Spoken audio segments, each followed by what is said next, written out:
While I worked overtime as a physical therapist to afford Tyler's medical bills, he was secretly diverting research funds to finance their luxury escapes. When Mark returned from his Cannon Beach getaway expecting life to continue as normal, he discovered something that left him speechless. Not a heartbroken wife pleading for his return, but an empty house and a career imploding before his eyes. The professional reckoning he never anticipated was just beginning. Before we jump back in, tell us where you're tuning in from, and if this story touches you, make sure you're subscribed, because tomorrow, I've saved something extra special for you. The cancellation notice arrived via email on a Tuesday morning, while I was helping our son Tyler with his breathing exercises. Important update regarding scheduled procedure, read the subject line from Northwest Children's Hospital. I clicked it open, expecting a routine pre-surgery reminder or perhaps a small-time adjustment. Instead, the words on the screen made my heart sink. Dear Mrs. Reynolds, we regret to inform you that Dr. Reynolds has requested a postponement of Tyler's scheduled thoracic procedure for this Friday, April 15th. His office has cited unavoidable personal circumstances. We can reschedule for May 20th, which is our next available date with Dr. Reynolds' team. Please contact the surgical coordinator to confirm this new date or discuss alternatives. We apologize for any inconvenience. Inconvenience. As if delaying. The surgery my 10-year-old son had been preparing for both physically and emotionally for months was on par with rescheduling a dental cleaning. I stared at the screen, reading the message 3 times to make sure I hadn't misunderstood. Mom? What's wrong? Tyler looked up from the breathing apparatus, his thin face pinched with concern behind the mask. Even at 10, he was remarkably perceptive, especially when it came to my emotions. I closed the laptop quickly. Nothing important, sweetheart. Just work stuff. The lie tasted bitter, but I couldn't tell him yet. Not until I understood what was happening myself. Tyler had been born with a rare form of pulmonary stenosis, a heart condition that had led to progressive respiratory issues. The surgery Mark had pioneered, a procedure he'd spent 5 years developing, promised to significantly improve Tyler's lung function and quality of life. After countless tests, consultations, and preparations, we were finally 4 days away from what could be a life-altering intervention for our son, and Mark had just canceled it for unavoidable personal circumstances. As soon as Tyler fell asleep that night, exhausted from his daily regimen of respiratory therapy, I called Mark's cell straight to voicemail. I texted, no response. I called his office at Pacific Research Medical Center. Dr. Reynolds is out of the office for the remainder of the week, his administrative assistant informed me, her tone professional, but with an undercurrent of something that sounded like discomfort. He's left instructions not to be disturbed, except for absolute emergencies. This is his wife, I said, my voice steady despite the growing knot in my stomach. And it concerns our son's surgery, the one he was scheduled to perform on Friday. A pause. I'm aware of the schedule change, Mrs. Reynolds. Dr. Reynolds made those arrangements yesterday. Yesterday. He had canceled our son's surgery yesterday and hadn't even told me himself. Where is he? I asked directly. I'm not at liberty to share his personal schedule, Mrs. Reynolds. I'm sorry. I thanked her and hung up, a cold suspicion forming in my mind. This wasn't the first time in recent months that Mark had been unreachable, that his explanations about late nights and weekend conferences had felt hollow, but to cancel Tyler's surgery without even discussing it with me first? That crossed a line I hadn't imagined possible, even as our marriage had grown increasingly distant. I moved to our home office, a space Mark had once shared with me, but had increasingly claimed as his exclusive domain. The gleaming mahogany desk, a splurge from his first major research grant, was meticulously organized as always. Mark's precision, so valuable in the operating room, extended to every aspect of his life. Files arranged by color, reference materials, perfectly aligned, pens positioned at exact angles. I hesitated only briefly before opening his laptop. After 15 years of marriage, I knew his password pattern: Tyler's birthday followed by the first 2 digits of our anniversary. The email application opened automatically, his inbox filling the screen. I didn't have to search long. There, in a folder labeled Cannon Beach, was an email confirmation for a 2-night stay at the Oceanside Resort and Spa. Premium Ocean View Suite. Couples massage package. Champagne service. Check-in, Thursday, tomorrow. Check-out, Saturday. While our son recovered from the disappointment of his canceled surgery, Mark would be enjoying coastal views and spa treatments. The reservation wasn't in Mark's name. It was booked under Natalie Parker, his research assistant, the brilliant, dedicated doctoral candidate he had mentioned with increasing frequency over the past year. Always in professional contexts, of course. Always with appropriate admiration for her scientific contributions. I closed the laptop, emotions warring within me. Anger, betrayal, a strange, hollow sadness, but also, surprisingly, clarity. The pieces that hadn't quite fit together over the past months suddenly formed a complete picture. The late-night emergency, consultations, the weekend research conferences with restricted phone access, the growing emotional distance even when he was physically present, the way he'd stopped asking about Tyler's daily therapy sessions, about his struggles in school, about the ordinary challenges of raising a child with chronic health issues. Mark Reynolds, brilliant cardiothoracic surgeon, pioneering researcher, supposedly devoted father, had become a stranger in our home, appearing occasionally between his professional triumphs and, apparently, his personal indulgences.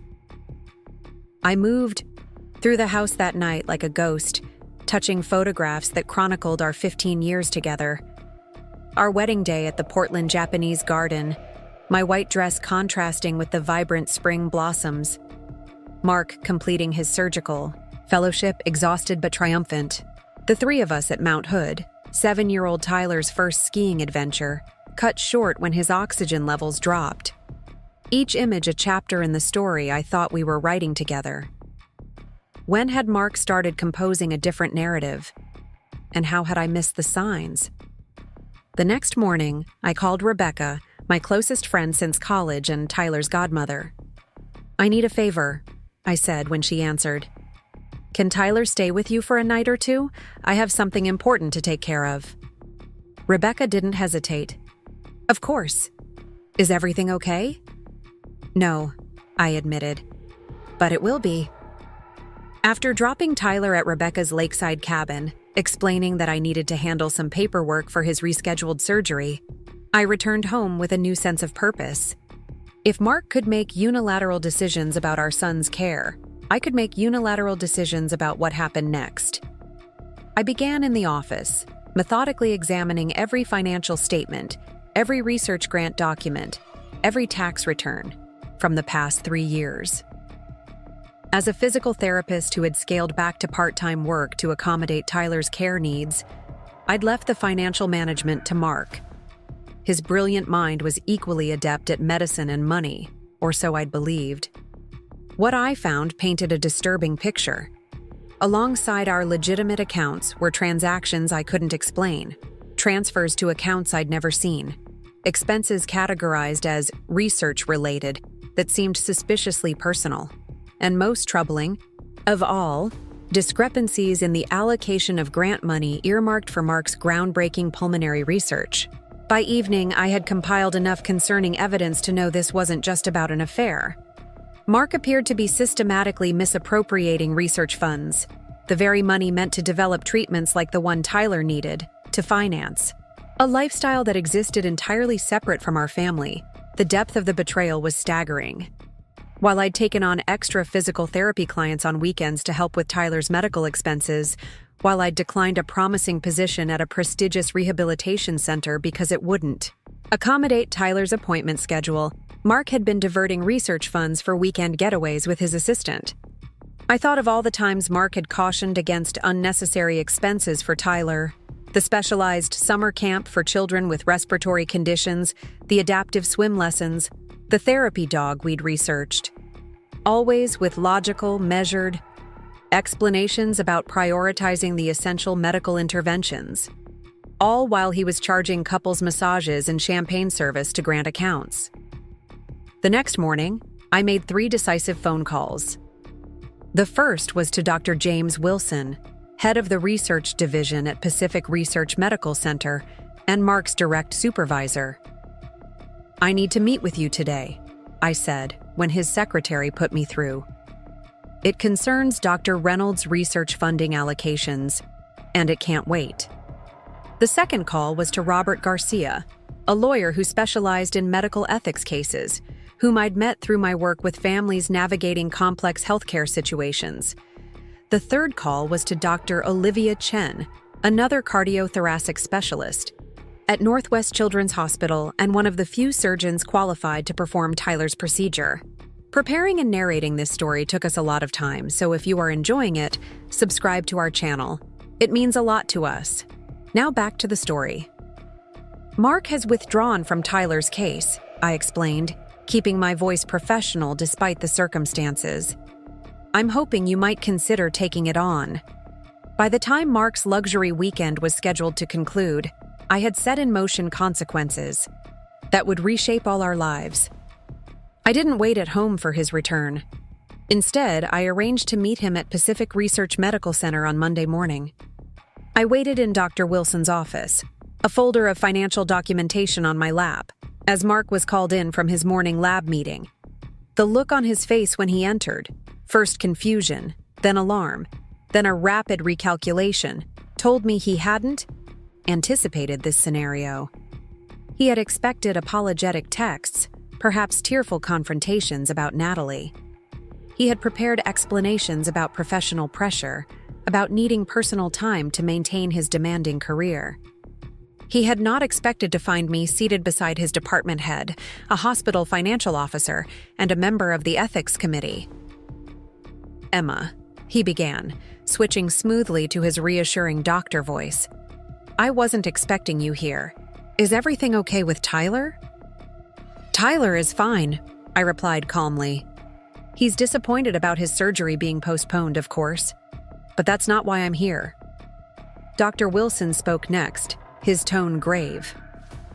"Mark, Mrs. Reynolds has brought some concerning financial discrepancies to our attention. Discrepancies involving your research grant allocations."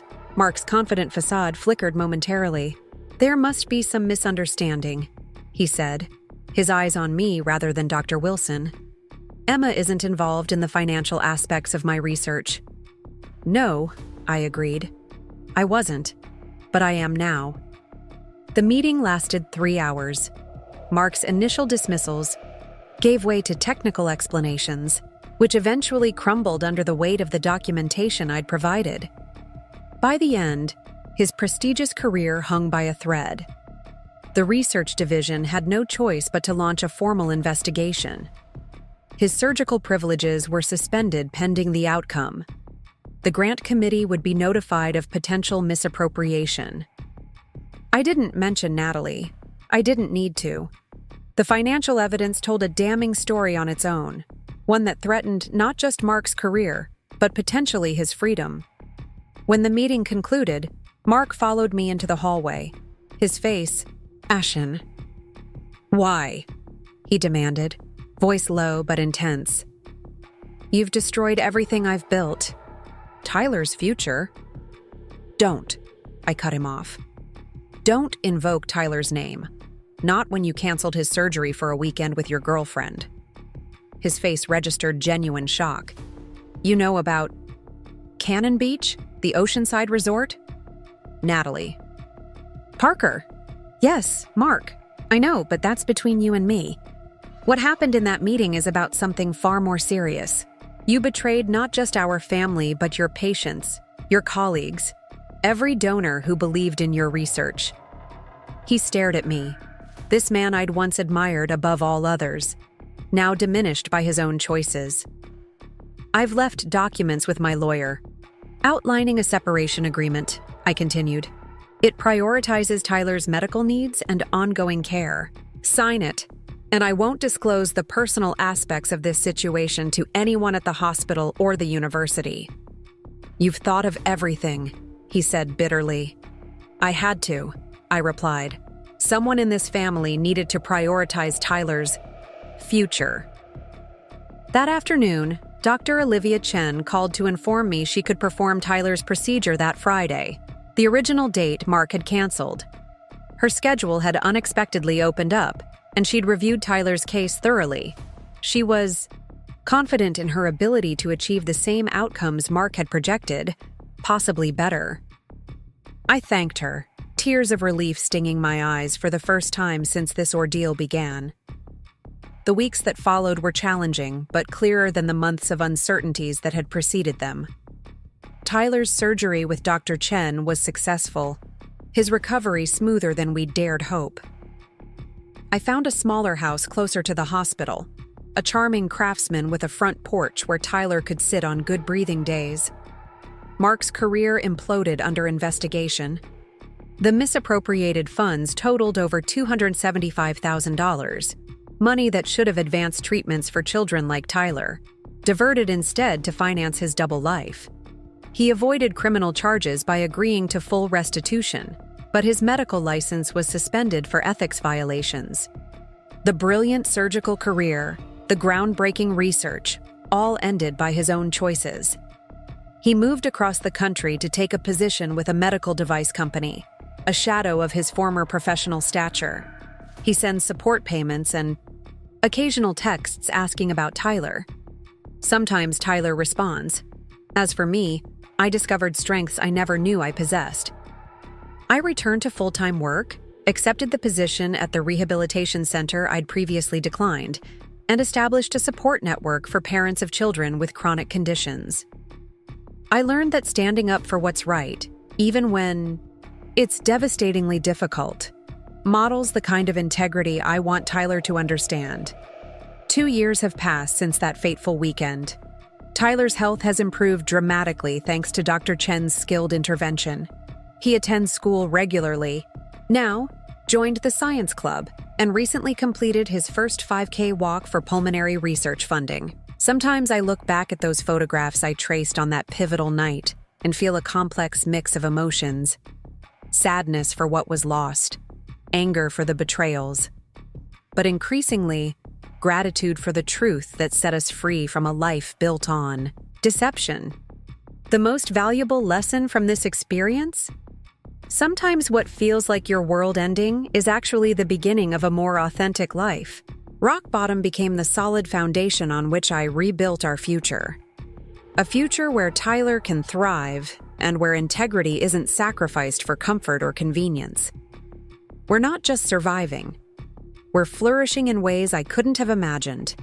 When I sat stunned, staring at that surgery cancellation email. Thank you for listening to my story. If it resonated with you, please subscribe to hear more journeys of resilience and transformation. Tomorrow I'll share how a chance encounter in a hospital waiting room changed everything I thought I knew about forgiveness and healing. I stood in our kitchen the morning after discovering Mark's betrayal, gripping the counter until my knuckles turned white. The cheerful yellow walls we'd painted together when I was pregnant with Tyler now felt like a mockery of the family life I thought we'd built. Outside, spring rain tapped against the windows, a gentle, persistent rhythm that contrasted with the chaos in my mind. The coffee maker gurgled and hissed, filling the kitchen with a rich aroma that turned my stomach. I hadn't slept. How could I? The images kept replaying. The cancellation email, the hotel reservation, the financial discrepancies. Each revelation peeled back another layer of deception in what I had believed was a solid marriage. I jumped when my phone buzzed with a text from Rebecca. Tyler had a good night. We're making pancakes. Take all the time you need. I texted back a quick thanks, grateful beyond words for her unwavering support. Rebecca had been there through Tyler's diagnosis, through the endless hospital stays, through the times when Mark's surgical schedule had left me essentially a single parent. She knew the weight I carried daily. What Rebecca didn't know, what no one knew yet, was the extent of Mark's betrayal. The affair was bad enough, but the financial impropriety was something else entirely. This wasn't just about our marriage. This was about professional ethics, research integrity, patients who depended on medical advancements Mark's work promised to deliver. Patients like Tyler. I opened my laptop at the kitchen table, the same spot where Mark and I had spent countless evenings discussing Tyler's treatment plans.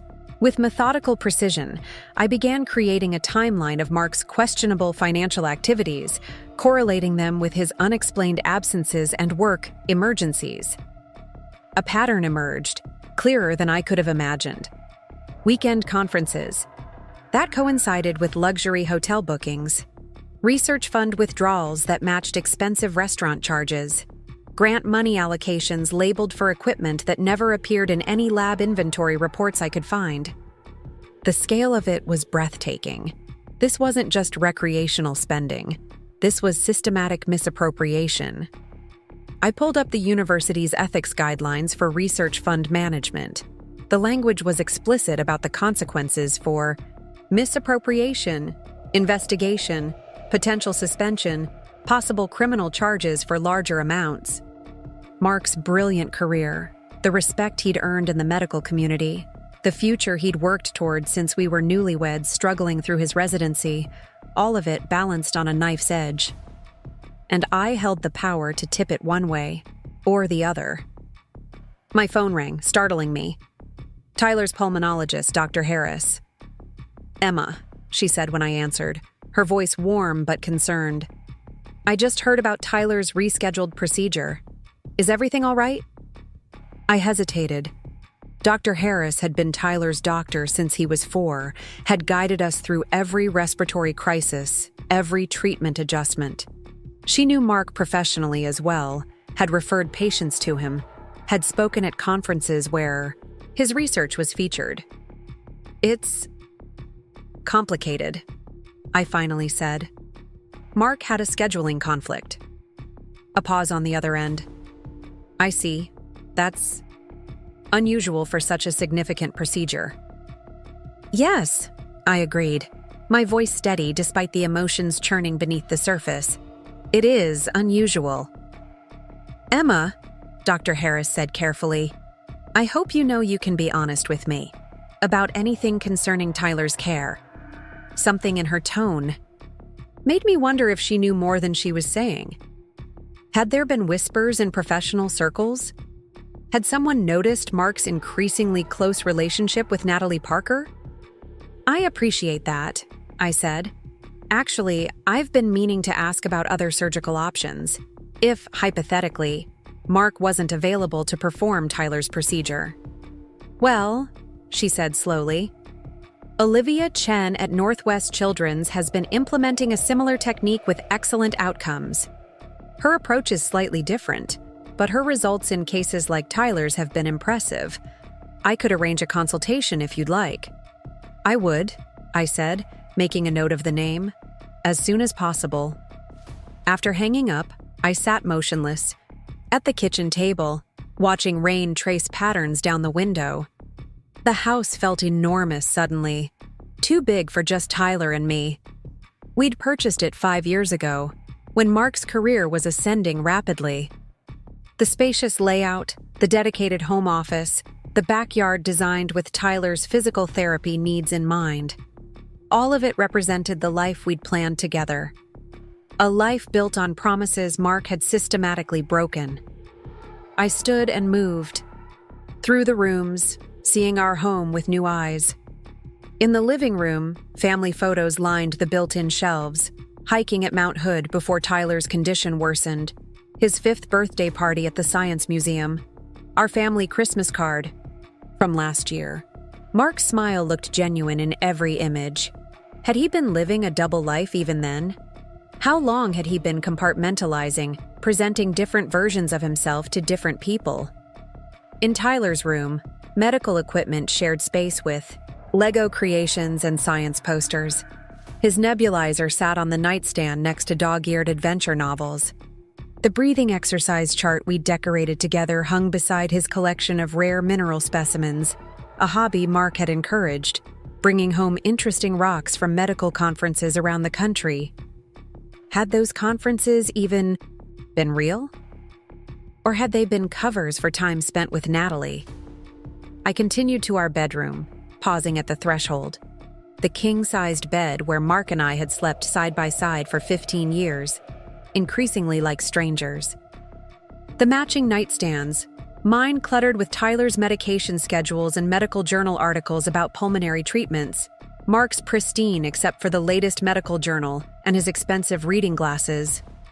I opened his closet, running my fingers along the precisely organized shirts, arranged by color and season. The custom suits he'd begun purchasing as his professional stature grew. The collection of ties I'd given him over the years for birthdays and Christmases, each one chosen to match his eyes or commemorate a special occasion. Behind the hanging clothes, partially concealed on the highest shelf, I spotted an unfamiliar leather case. Standing on tiptoe, I pulled it down. Inside was a watch I'd never seen before, a luxury brand that would have cost at least a month's mortgage payment. The receipt tucked into the case showed it had been purchased 3 months ago. No special occasion had warranted such an extravagant personal purchase. At least, not one I knew about. Next to where the case had been, I found a small jewelry box. Inside was a pair of sapphire earrings. The accompanying card read simply, "For your brilliance in the lab and elsewhere, M." The evidence of Mark's other life, hidden literally above where I could easily see, felt like a physical blow. I sat on the edge of the bed, the jewelry box in my hand, the weight of it disproportionate to its size. My phone rang again. Rebecca. "Tyler's asking when he can come home," she said. "What should I tell him?" I glanced at the sapphire earrings, at the watch case beside me on the bed. "Tell him he'll stay with you tonight, too. I'm still working on some arrangements for his new surgery date." "Emma," Rebecca's voice softened. "What's really happening? You've never been apart from Tyler for a night unless he was hospitalized, or you were working a late shift." I took a deep breath. "Mark's having an affair. He canceled Tyler's surgery to go away for the weekend with his research assistant." The silence on the other end stretched for several seconds. "That absolute bastard," Rebecca finally said, her voice tight with controlled fury. "Who cancels their child's surgery for a tryst?" "Apparently, my husband does. What are you going to do?" I looked at the evidence of Mark's deception spread around me. "I'm figuring that out right now, but Rebecca, there's more to it than just the affair.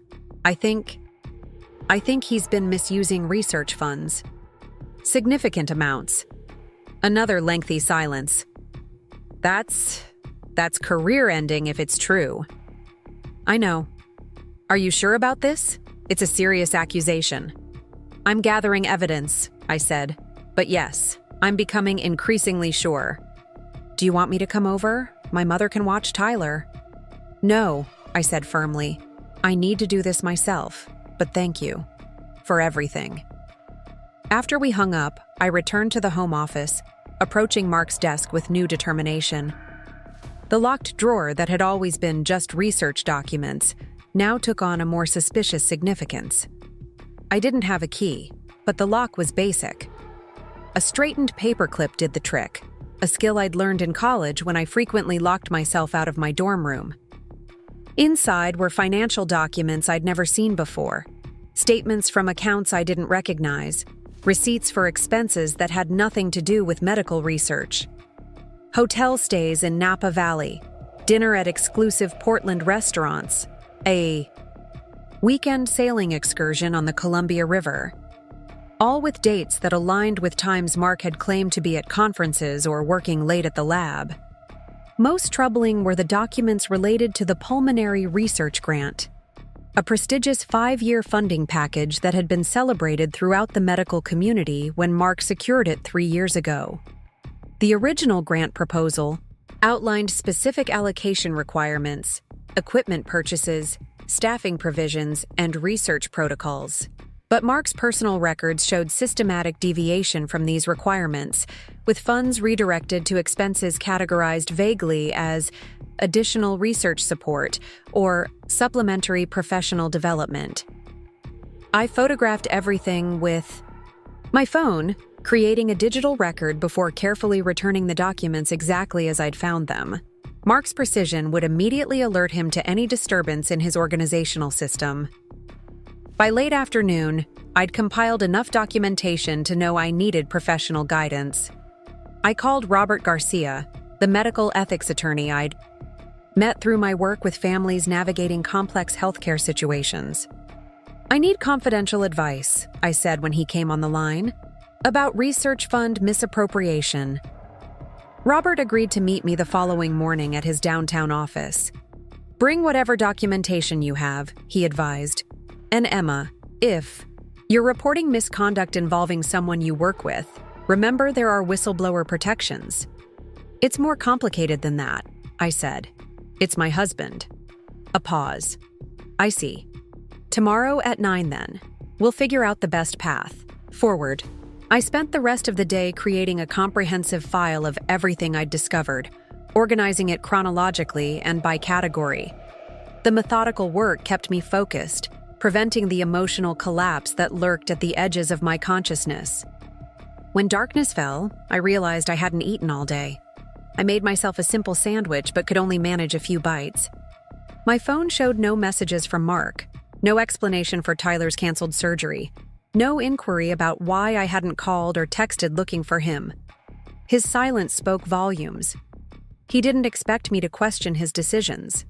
He assumed I would simply adapt to whatever he decreed, as I had so many times before when his career took precedence over family needs. I called Tyler before his bedtime, keeping my voice light as he chatted about the board games he'd played with Rebecca and the pancakes they'd made that morning. "When are you coming to get me, Mom?" he asked finally. "Tomorrow, sweetheart. I need to finish some important work tonight." "Is it about my surgery?" Dad said he had to postpone it because something more important came up. My breath caught. "He called you?" "Yeah, this morning. He said sometimes adults have responsibilities that have to come first, even when they don't want to. Like when you have to work extra shifts sometimes." The comparison between my taking additional physical therapy clients to help with Tyler's medical expenses and Mark abandoning his son's care for a romantic getaway made my blood boil. But I kept my voice steady. "Sometimes adults do have to make difficult choices," I agreed. "But Tyler, I want you to know that nothing is more important to me than you. Nothing." "I know, Mom," he said, his voice small but certain. "That's why you're the best." After we hung up, I sat in the darkened living room, Tyler's words echoing in my mind. Mark had actually called our son to justify his absence, to normalize his abandonment of parental responsibility. He was laying groundwork, I realized, for whatever explanation he planned to offer me upon his return. I made a decision then, sitting alone in the house that suddenly felt like a museum of our failed marriage. I would not confront Mark about the affair, not immediately. The personal betrayal, painful as it was, paled in comparison to the professional and ethical violations I'd uncovered. Those affected not just our family, but patients who depended on Mark's research, donors who had trusted him with their contributions, colleagues who had staked their own research on collaborative work with him. The affair was a symptom of Mark's fundamental character flaw, his belief that rules, whether marital vows or financial regulations, applied differently to him because of his exceptional abilities and contributions. That night, I slept in the guest room, unable to face our marital bed. Sleep came in fitful bursts, interrupted by cascading realizations about moments in our marriage I'd misinterpreted.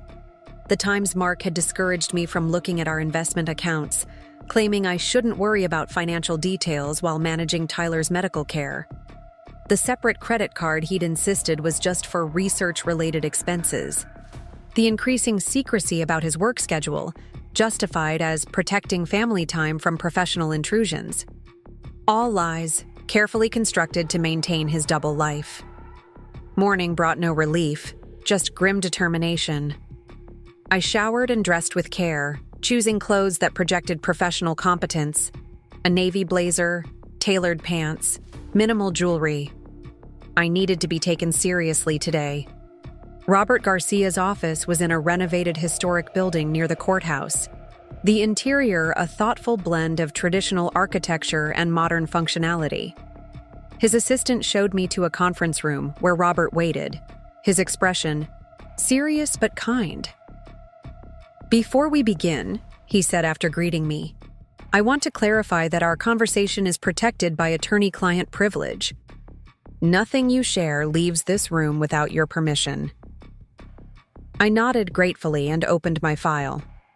For the next hour, I walked him through the evidence I'd compiled: the suspicious financial transactions, the misallocated grant funds, the pattern of personal expenditures disguised as research expenses. Robert took meticulous notes, occasionally asking clarifying questions or requesting additional details. His expression remained neutral, but I could see the growing concern in his eyes as the magnitude of the situation became clear. "Based on what you've shown me," he said when I finished, "there appears to be significant misappropriation of research funds. The amounts involved could potentially trigger not just professional sanctions but criminal charges." I felt suddenly lightheaded. Criminal charges? I didn't come here to send my husband to prison. Robert's expression softened. "That might not be the outcome. First-time offenders in cases like this often receive alternative sentencing, especially with full restitution. But Emma, I need to be honest with you. There's no way to report these financial improprieties without serious professional consequences for Dr. Reynolds. At minimum, his research position would be compromised. His surgical privileges could be suspended pending investigation." "What about Tyler's care?" I asked. "Mark is supposed to be the most qualified surgeon for his procedure." "That's a separate consideration," Robert acknowledged. "We can discuss options for ensuring Tyler receives appropriate care regardless of what happens with these financial issues." I took a deep breath. What's my legal obligation here? Do I have to report what I've found? "You personally don't have a legal requirement to report, since you're not employed by the research institute or hospital," Robert explained. "But as Mark's spouse, you could potentially face questions about whether you had knowledge of or benefited from misappropriated funds." "I didn't," I said firmly. "Until yesterday, I had no idea about any of this." "The joint accounts and property ownership could complicate matters," Robert warned. "We should discuss protective measures for your finances and Tyler's medical trust." For another hour, we outlined a strategic approach: steps to document my lack of involvement, measures to separate my finances from Mark's, and a timeline for potential disclosure to the appropriate authorities. "Think carefully about your next moves," Robert advised as our meeting concluded. "Once this process begins, it can't be easily stopped or contained. Are you prepared for the potential fallout? The impact on your family, on Tyler?" I thought about my son, who had endured more physical challenges in his 10 years than most people face in a lifetime, who had faced every breathing treatment, every hospitalization, every limitation with courage and resilience, who deserved a father who would move mountains for him, not abandon him for a weekend fling.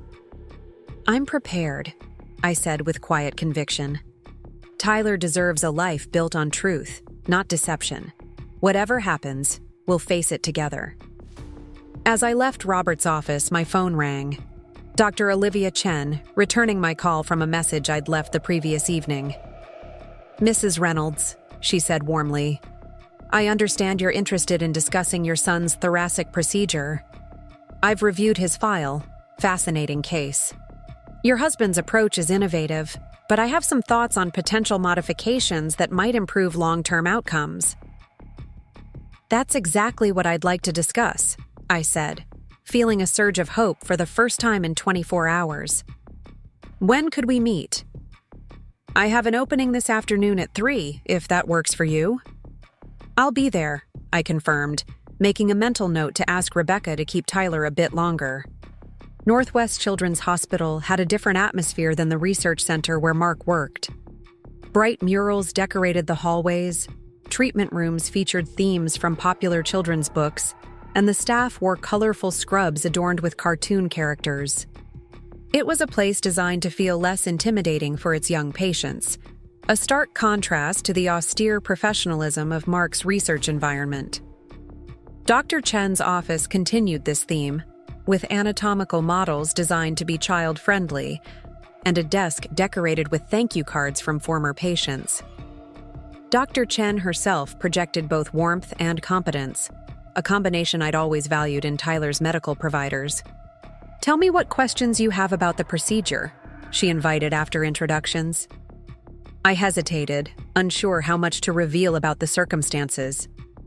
"Dr. Reynolds is unavailable for the originally scheduled date. I'm exploring alternative options." Dr. Chen's expression revealed nothing beyond professional interest. "I'm certainly qualified to perform this procedure. In fact, I've implemented some modifications to the technique that have shown promising results in reducing recovery time." She pulled up Tyler's scans on her computer, walking me through her approach with clear, precise explanations that didn't talk down to me despite my lack of surgical training. After 15 minutes of discussion, I felt a growing confidence in her abilities. "There's one other consideration," I said carefully. "Dr. Reynolds may be facing some professional complications in the near future. I need to ensure Tyler's care won't be compromised by those developments." Dr. Chen studied me thoughtfully. "Mrs. Reynolds, my primary concern is always the patient. Whatever professional matters Dr. Reynolds is dealing with, they would have no bearing on my commitment to providing the best possible care for your son." Relief washed over me. "When would you potentially have availability for this procedure?" She checked her surgical schedule. "I had a cancellation for next Friday. I could accommodate Tyler then, assuming all pre-surgical requirements are met." The original date. The date Mark had canceled for his weekend with Natalie. "That would be perfect," I said, feeling as though the universe had just offered a small gesture of justice. As I drove to Rebecca's to pick up Tyler, I felt a strange calm settling over me. The path forward was becoming clearer. Not easier, but clearer.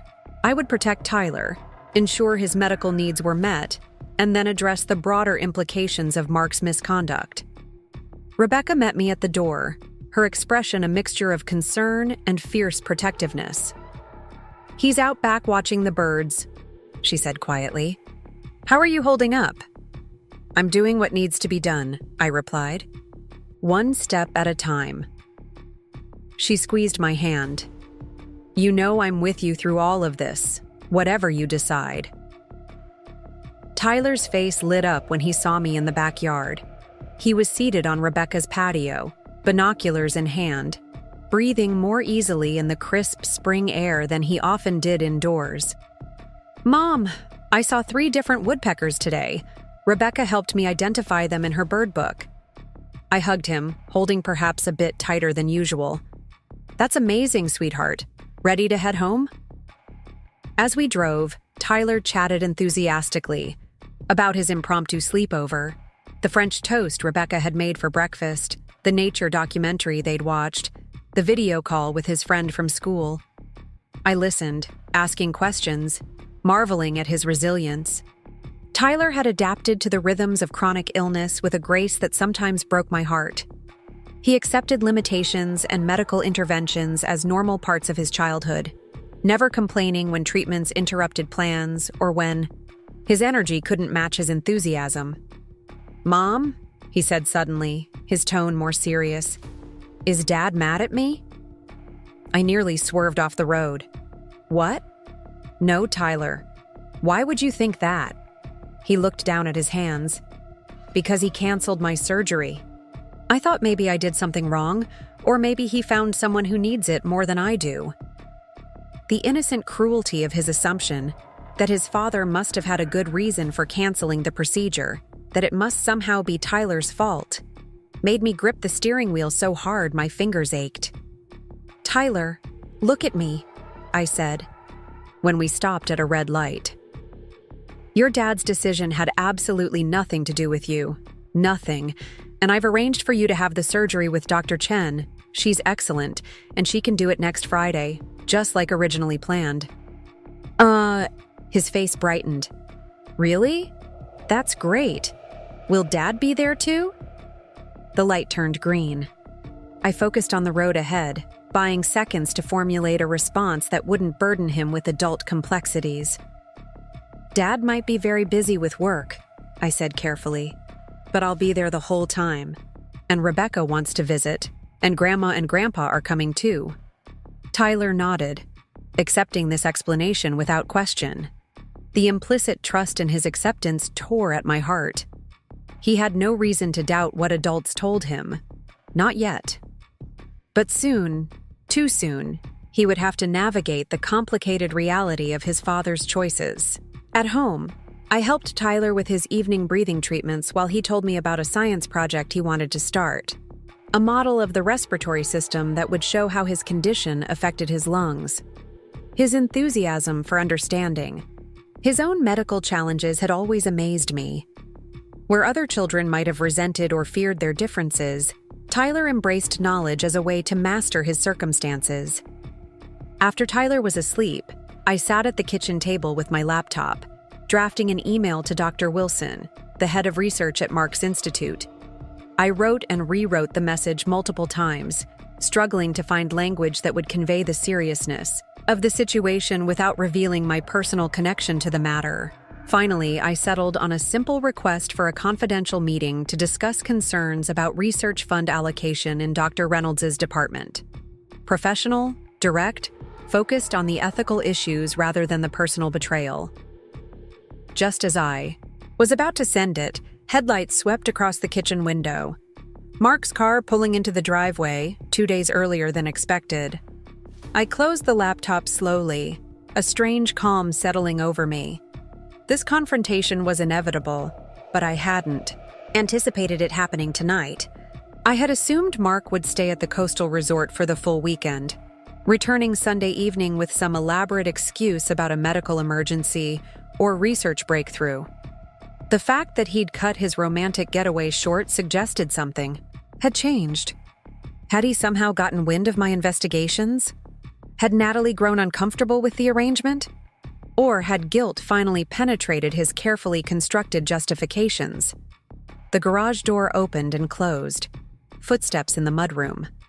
The sound of Mark's keys dropping into the ceramic bowl we kept by the door. A routine so normal it felt surreal in the context of everything that had happened in the past 48 hours. "Emma?" he called, his voice carrying that faint note of surprise that I was still awake at nearly midnight. I didn't answer. Let him come find me. Mark entered the kitchen, his expression shifting from surprise to wariness when he saw me sitting, motionless at the table. He was impeccably dressed as always, crisp button-down, designer jeans that cost more than most people's entire wardrobes, the titanium watch I'd given him for our 10th anniversary. No visible signs of a hasty return from a romantic weekend. "You're up late," he said casually, setting his weekend bag on the counter. "How's Tyler?" The normalcy of his tone, as if he were returning from a legitimate business trip, ignited something cold and sharp inside me. "Tyler is wondering why his father canceled his surgery," I replied, my voice steadier than I expected. "I'm wondering why his father didn't even have the decency to tell me himself." Mark's expression tightened almost imperceptibly before settling into the concerned physician look I'd seen him use with anxious patience. "Emma, I know you're upset, but these things happen in medicine. Sometimes schedules have to be adjusted for various reasons." "Various reasons," I repeated. "Like weekend getaways to Cannon Beach with your research assistant?" A flicker of genuine alarm crossed his face before he regained his composure. "I don't know what you think you know, but I know about Natalie," I cut in, I know about the oceanside resort reservation, the couple's massage, the champagne service. My voice remained level, factual. What I don't know is how you could cancel your son's procedure, a procedure he's been preparing for both physically and emotionally for months, for a romantic weekend. Mark ran a hand through his hair, a gesture of frustration that once would have softened me. Now it just seemed calculated, part of a performance I'd finally learned to see through.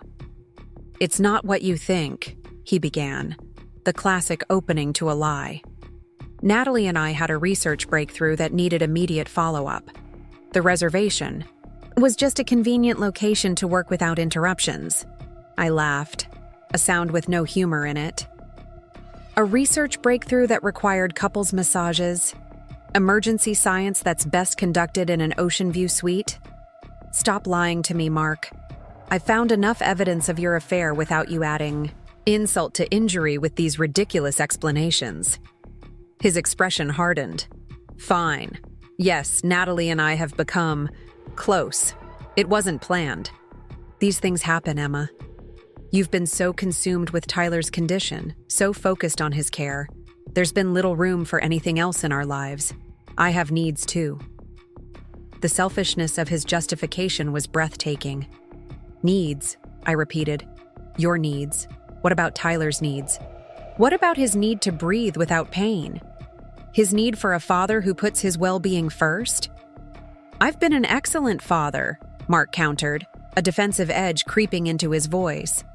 I've dedicated my entire career to developing treatments that could help kids like Tyler. I've spent years in research that most surgeons would have abandoned for more lucrative private practice. How noble of you, I said, the words sharp with sarcasm. And I suppose the misappropriated research funds were also for Tyler's benefit.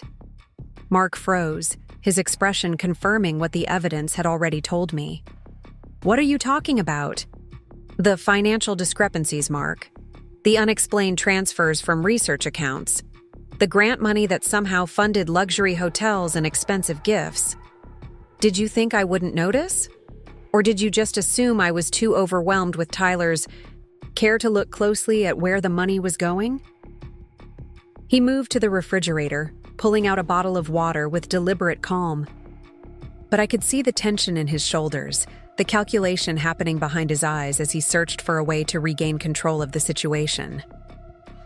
You're making accusations about financial matters you don't understand, he said finally. Research. Fund allocation is complex.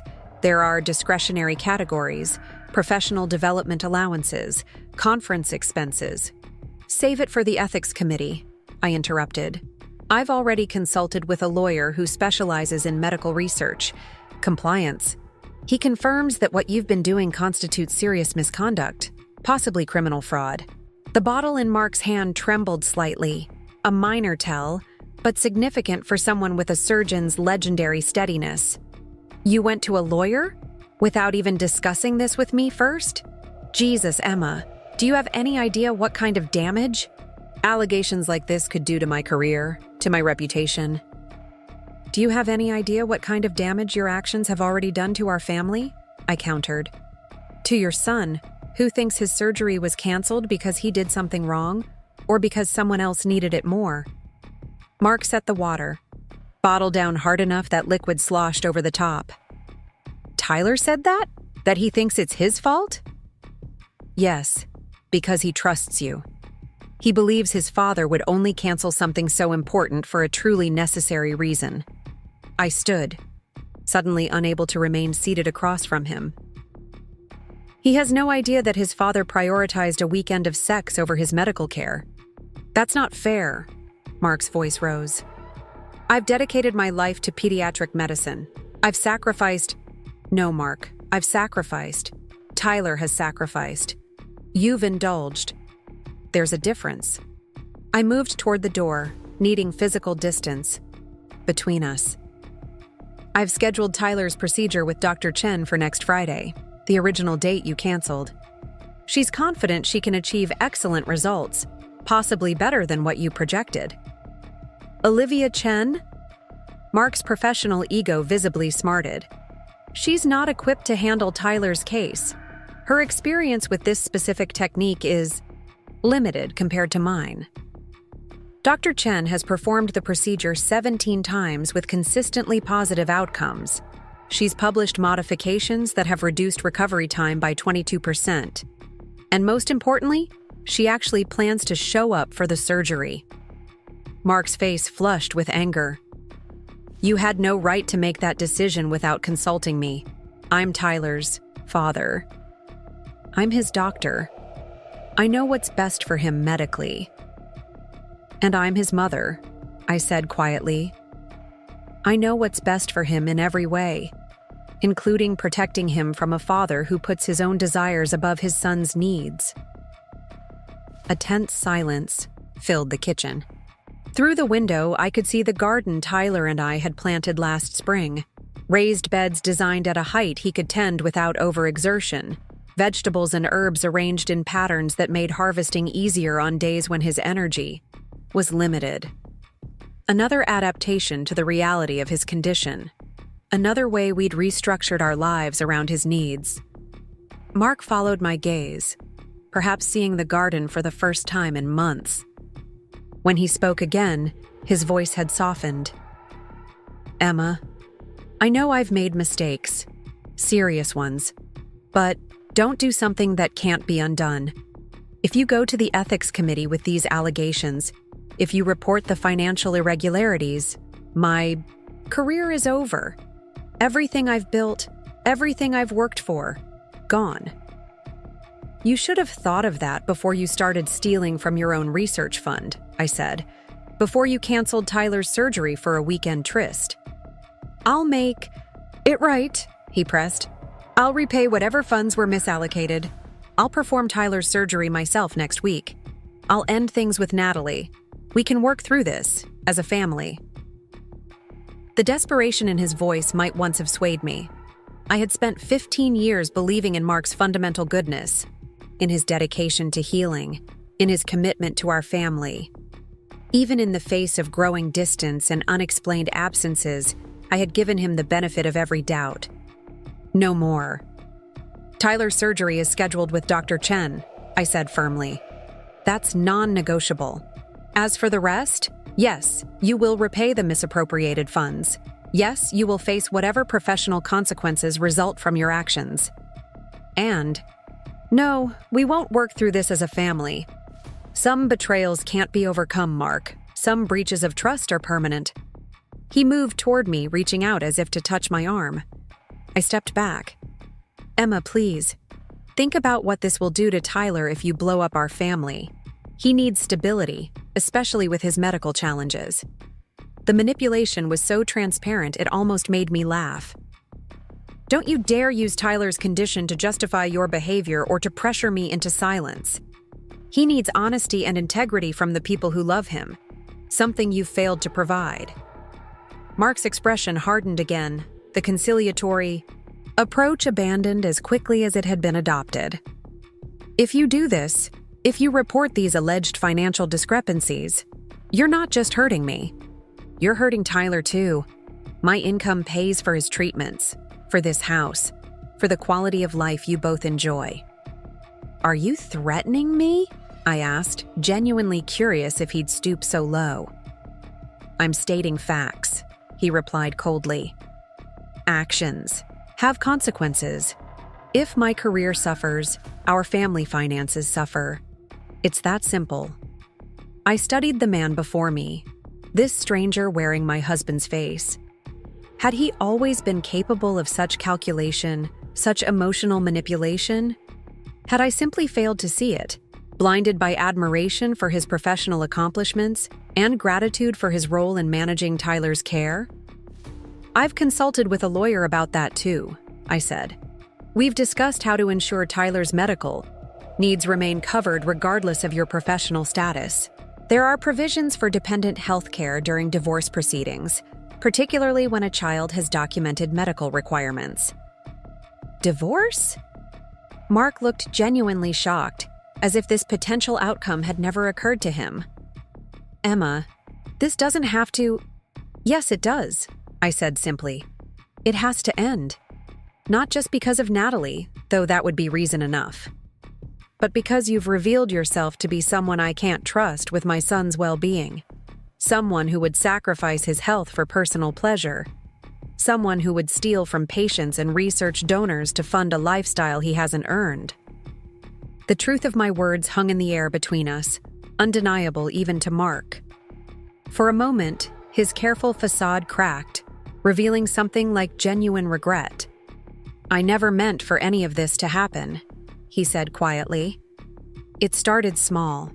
Just a few expenses I felt entitled to after all the uncompensated hours I'd put into the research. Then it became easier each time, justifying larger amounts, more personal uses. And Natalie? He looked away. She admired my work. She made me feel like the brilliant surgeon everyone thinks I am, not just Tyler's stressed-out dad or the researcher scrambling for the next grant. She didn't need anything from me except my attention. The casual cruelty of his words, the implication that Tyler and I were burdens, that our needs had somehow driven him to betrayal, was the final confirmation I needed. This marriage was over. Whatever love had once existed between us had been corroded by Mark's selfishness, his fundamental belief that his desires outweighed his responsibilities. I want you to leave tonight, I said firmly. Pack what you need for a few days. The rest can be arranged through lawyers. This is my house too, he protested. You can't just— I can and I will. If you refuse to leave voluntarily, I'll call Dr. Wilson tonight and report the financial discrepancies immediately. If you cooperate, I'm willing to give you until Monday morning to prepare a statement to the ethics committee yourself. Your choice. The calculation was visible in his expression, weighing options, considering angles, looking for leverage. It was the same focus I'd once admired when he approached complex surgical challenges, now turned toward manipulating his way out of accountability. Fine, he said finally. I'll stay at a hotel tonight. But this conversation isn't over, Emma. There are practical matters we need to discuss. Tyler's care, financial arrangements, living situations. All of that can be handled through proper channels, I replied. For now, I need you gone before Tyler wakes up. I won't have him confused or upset by this situation until I've had a chance to explain things appropriately. Mark disappeared, upstairs, and I heard the sounds of drawers opening, closet doors sliding, the quiet efficiency of packing. I remained in the kitchen, my body rigid with tension, half expecting him to return with a new strategy, a different approach to regaining control. But when he reappeared 20 minutes later, rolling suitcase in hand, his expression was resigned. This battle, at least, was conceded. I'd like to speak with Tyler tomorrow, he said, pausing at the kitchen entrance, to explain about the surgery change in my own words. No, I said simply. Not yet. He needs time to process the medical. Change is first. Your personal explanations can wait. Mark looked as if he might argue, then simply nodded. Tell him. He hesitated. Tell him I'm working on an important case, that I'll call soon. Another lie for me to deliver on his behalf. I said nothing. He lingered a moment longer, perhaps waiting for some final word, some acknowledgement of our shared history, or the love that had once bound us together. I offered none.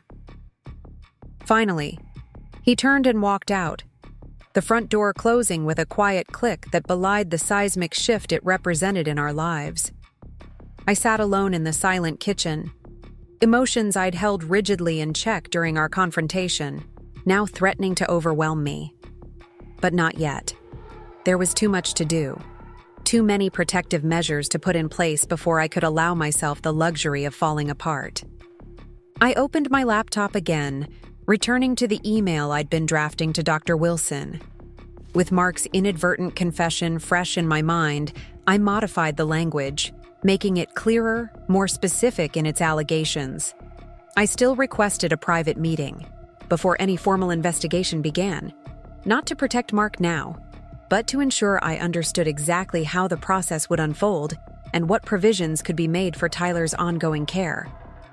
After sending the email, I made a list of immediate priorities: contacting our bank to freeze joint accounts, ensuring Tyler's medical insurance coverage remained uninterrupted, scheduling a follow-up with Robert Garcia to initiate divorce proceedings, arranging a consultation with Dr. Chen to prepare Tyler for the surgical experience with a new doctor.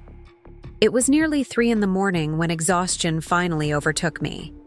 I moved through the quiet house, checking locks, adjusting the thermostat, routine actions that felt anything but routine in the context of what had just transpired.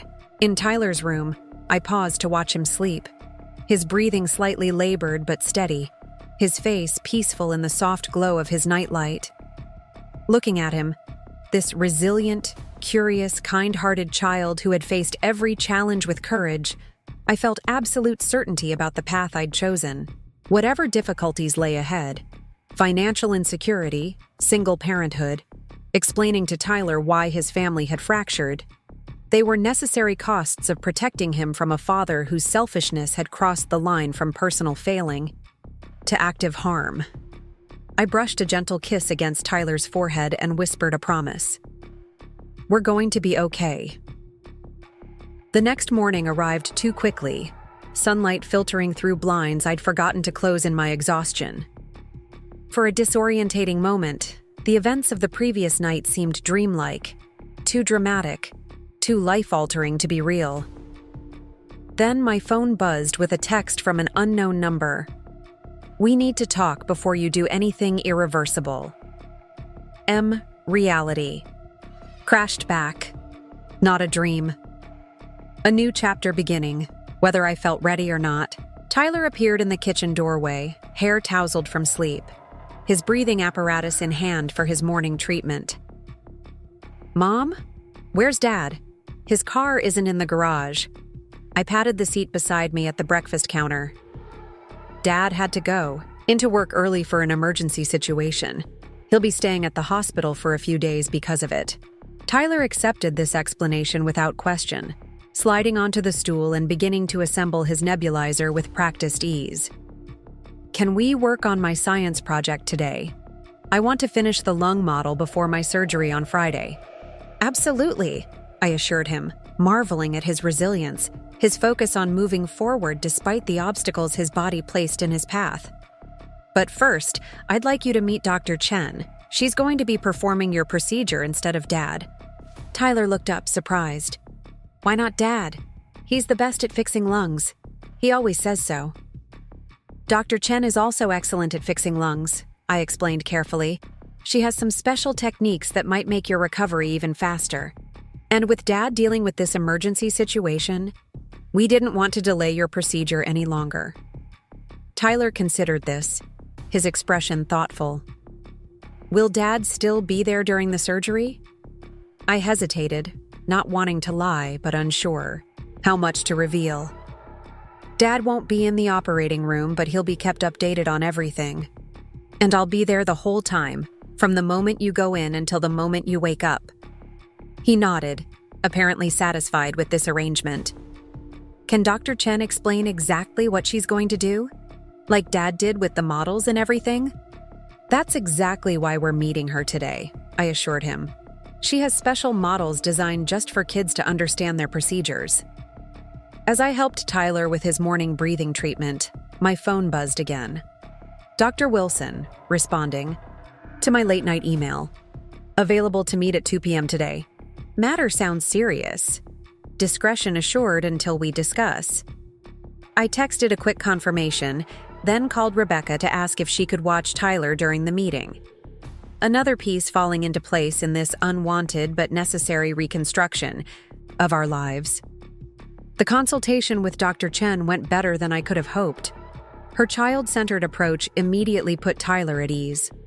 She used interactive anatomical models to explain the procedure, answered his surprisingly technical questions with respect rather than condescension, and made him laugh with stories about other patients who'd named their surgical scars after favorite superheroes.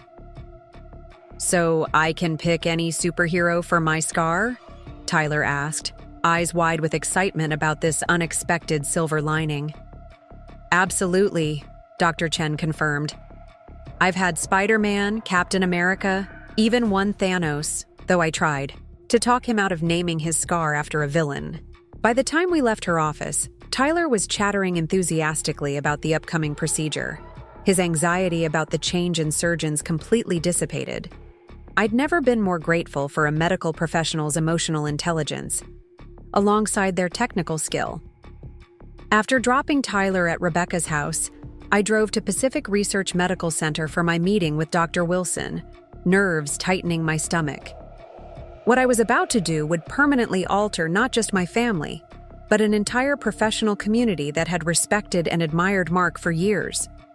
Dr. Wilson's office reflected his methodical, traditional approach to medicine. Dark wood furnishings, walls lined with medical texts, framed diplomas and awards displayed with understated pride. The man himself, silver-haired and dignified in his white coat, rose to greet me with a concerned expression. "Mrs. Reynolds," he said, gesturing to a chair across from his desk.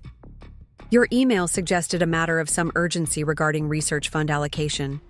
Given your husband's position in our department, I want to assure you that anything you share will be handled with appropriate confidentiality." I placed the folder I'd prepared on his desk. "What I'm about to tell you is difficult, both personally and professionally, but I believe it's information you need to have as head of research." Over the next hour, I methodically presented the evidence I'd compiled: the financial discrepancies, the pattern of fund diversion, the falsified allocation reports.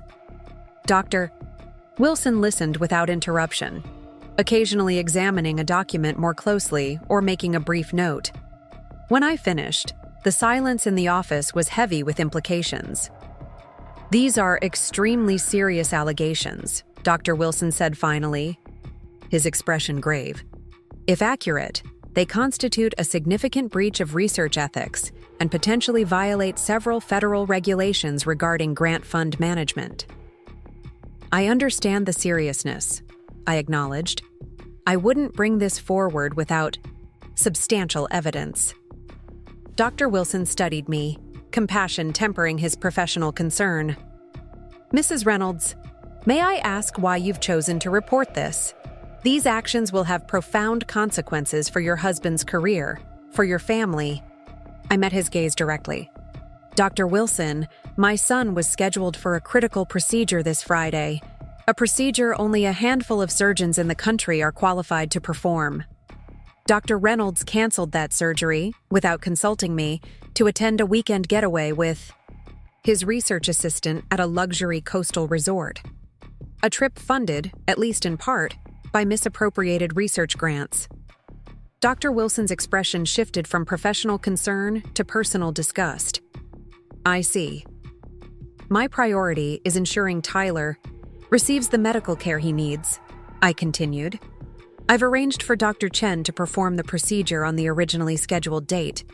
But beyond that immediate concern, I cannot in good conscience remain silent about financial misconduct that affects patients, donors, and the integrity of this institution."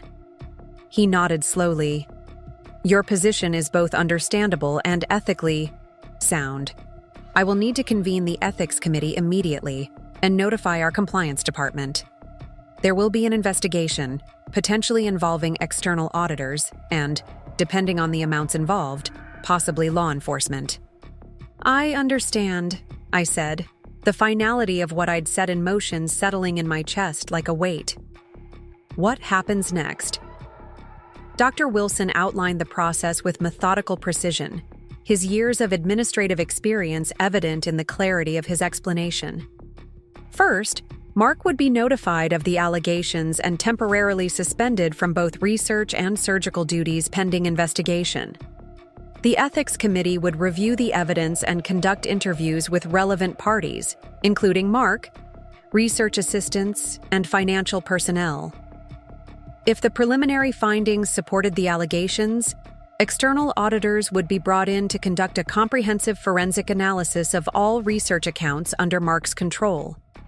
The timeline varies depending on the complexity of the case, Dr. Wilson explained, but given the documentation you've provided, I would expect the initial ethics review to move relatively quickly, perhaps within a week. And during that time? I asked, thinking of Tyler's upcoming surgery, of the practical realities of navigating this seismic shift in our lives. Dr. Reynolds will be prohibited from entering research facilities or accessing hospital systems. His surgical cases will be reassigned to appropriate colleagues. Dr. Wilson hesitated. Mrs. Reynolds, these measures may seem harsh, but they're designed to protect the integrity of both the investigation and patient care. I nodded, absorbing the implications. I understand. What about personal retaliation? Should I be concerned? The question hung in the air, transforming the conversation from professional to painfully personal. Dr. Wilson's expression softened. If you have any concerns about your safety or that of your son, please don't hesitate to inform me or the appropriate authorities. The hospital has protocols for situations where professional matters intersect with personal safety concerns. Thank you, I said, grateful for his understanding without elaboration. There's one other matter we need to discuss. My son's medical care. Given Dr. Reynolds' position at this institution and his development of the procedure Tyler needs, I'm concerned about potential impact on his treatment. Dr. Wilson's response was immediate and firm. Your son's care is our absolute priority. I'll personally ensure that any transition of medical responsibility is seamless. Dr. Chen is exceptionally qualified, and I'll make certain she has all necessary resources and support. As I left his office, I felt a strange mixture of relief and dread. The machinery of institutional accountability was now in motion, unstoppable and impersonal. Mark's carefully constructed professional facade would soon crumble under scrutiny, revealing the deceptions beneath. Outside the medical center, I sat in my car for several minutes, gathering strength for what came next. My phone showed 7 missed calls from Mark and numerous text messages, each increasingly urgent. I deleted them without reading. Whatever justifications or manipulations he wanted to attempt would have to wait.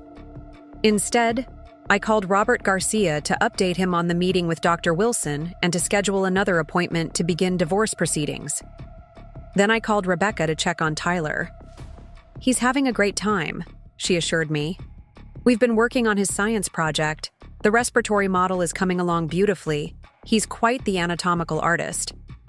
Is his breathing okay? I asked, the habitual concern never far from my consciousness. Regular treatments, minimal exertion, all oxygen levels within target range, Rebecca reported, having learned Tyler's medical monitoring routines years ago. Emma, are you all right? You sound different. I've just come from a difficult meeting, I admitted. I'll tell you everything when I pick up Tyler. But for now, thank you, Rebecca. I couldn't do this without you. You're not alone in this, she reminded me gently. Whatever this turns out to be. My next stop was our bank, where I met with a personal banker to discuss separating financial accounts. With documentation of my income and Tyler's medical trust, I established new accounts solely in my name, transferring my portion of our joint funds while leaving Mark's untouched, a precaution Robert had advised to avoid any appearance of financial impropriety on my part. The bank manager, a woman approximately my age, handled the transaction with professional discretion but clear empathy. These situations are never easy, she commented as she processed the paperwork, but you're taking smart steps to protect yourself and your son. By late afternoon, I had completed the most urgent items on my list of protective measures. Now came the part I'd been dreading, picking up Tyler and returning to a home forever altered by the events of the past 48 hours. Rebecca met me at the door, her expression rich with questions she wouldn't ask in front of Tyler. We've made cookies, she announced. Tyler's innovation was adding cinnamon chips to the recipe. Tyler bounded into the entryway, his excitement visible despite the slight wheeze in his breathing that indicated he needed his evening treatment soon. "Mom, you have to try these cookies. They're amazing. Can Rebecca come for dinner?" The normalcy of his request, the ordinary childhood desire to extend time with a favorite adult, contrasted sharply with the extraordinary circumstances swirling around him, circumstances he didn't yet know would forever change his life. "Actually," Rebecca interjected, reading my expression with the intuition of long friendship, "I was hoping Tyler might help me finish organizing my new craft room. I've got all these supplies for that summer camp project, and I could really use an artistic eye. Maybe he could stay for dinner and help me." "Can I, Mom?" Tyler asked, eyes bright with the pleasure of being needed for his talents rather than accommodated for his limitations. "Of course," I agreed, grateful beyond words for Rebecca's sensitivity to the situation.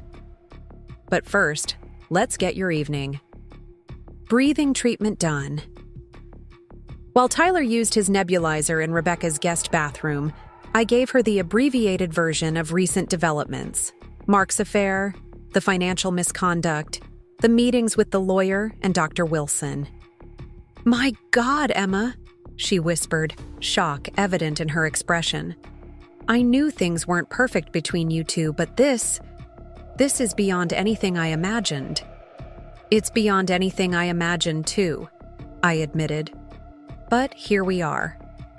"What do you need from me?" Rebecca asked, practical support immediately following emotional shock. One of the countless reasons I valued her friendship so deeply. "Just what you're already doing," I said. "Being there for Tyler. Giving me a few hours to get the house in order before I have to explain to my 10-year-old why his father won't be coming home tonight, or tomorrow night, or any night." Rebecca squeezed my hand. "Stay for dinner, too. You shouldn't be alone right now." I shook my head. "I need to prepare the house, remove some of Mark's things from common areas, and honestly, I need a few hours to process everything myself before I have to be strong for Tyler."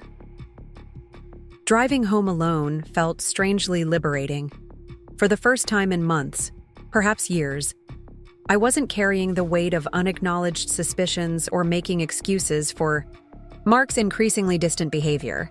The truth, painful as it was, had a clarifying effect, burning away the fog of rationalization and compromise that had gradually enveloped our marriage.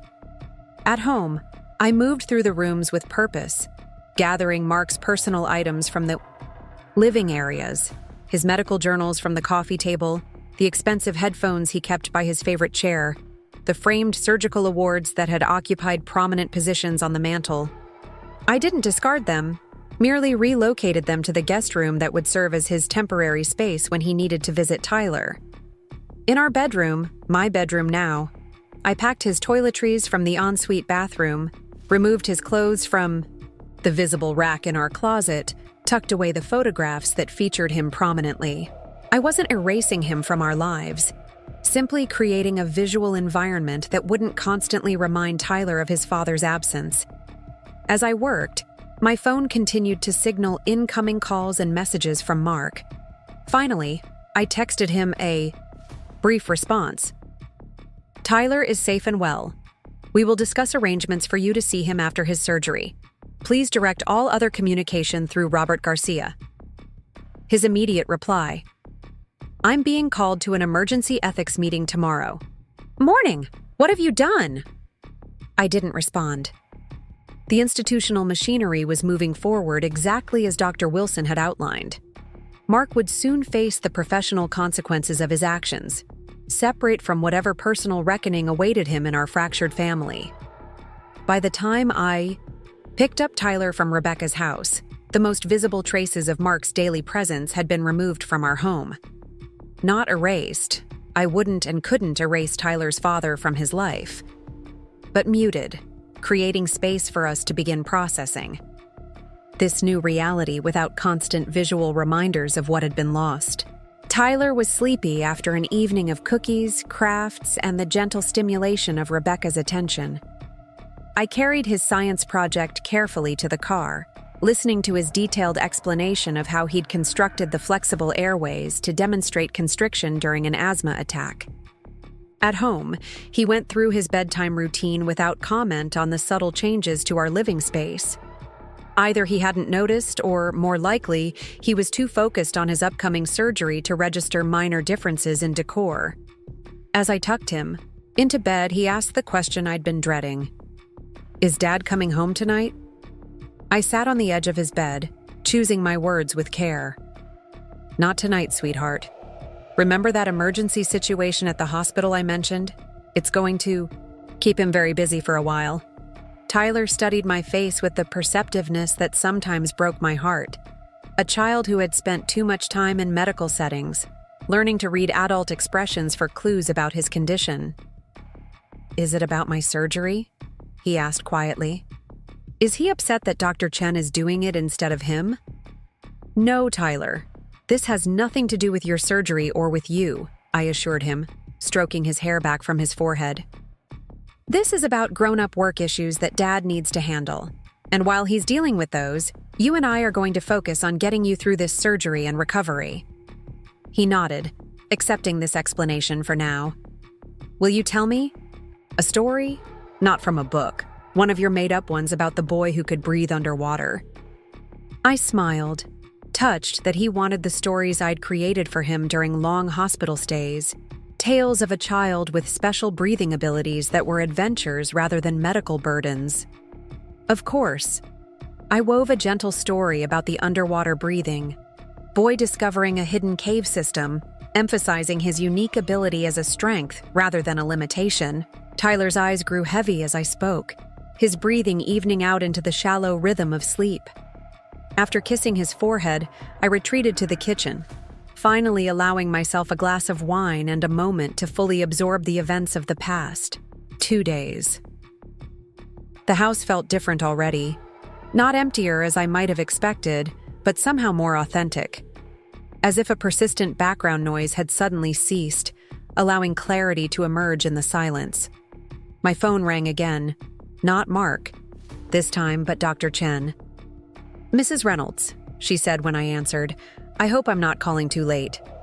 I wanted to update you on some preparations for Tyler's procedure.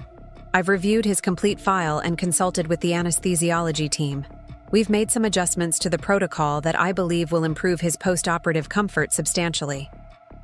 We spent 20 minutes discussing technical details of Tyler's care, the modified approach to his unique pulmonary anatomy, the recovery monitoring plan, the physical therapy regimen that would follow.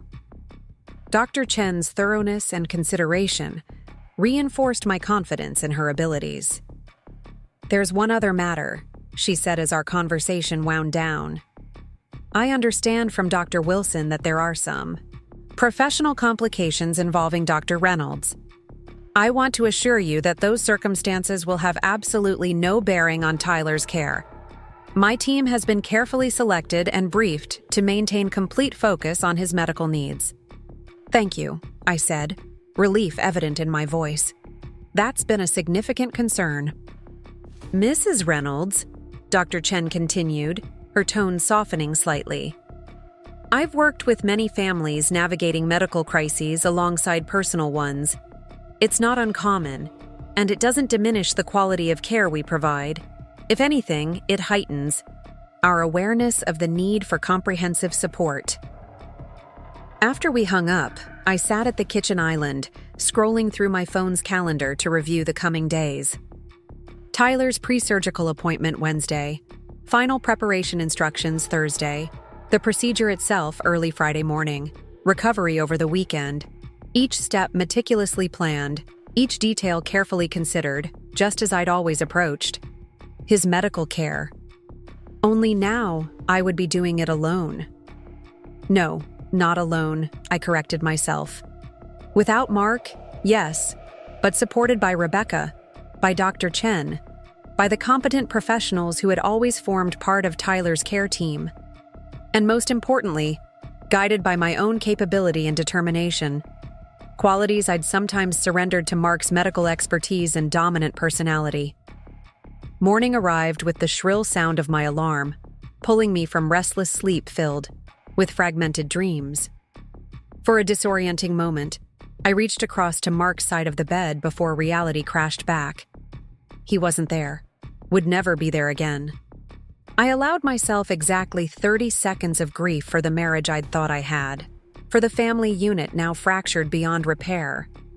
Then I rose, focused on the day ahead.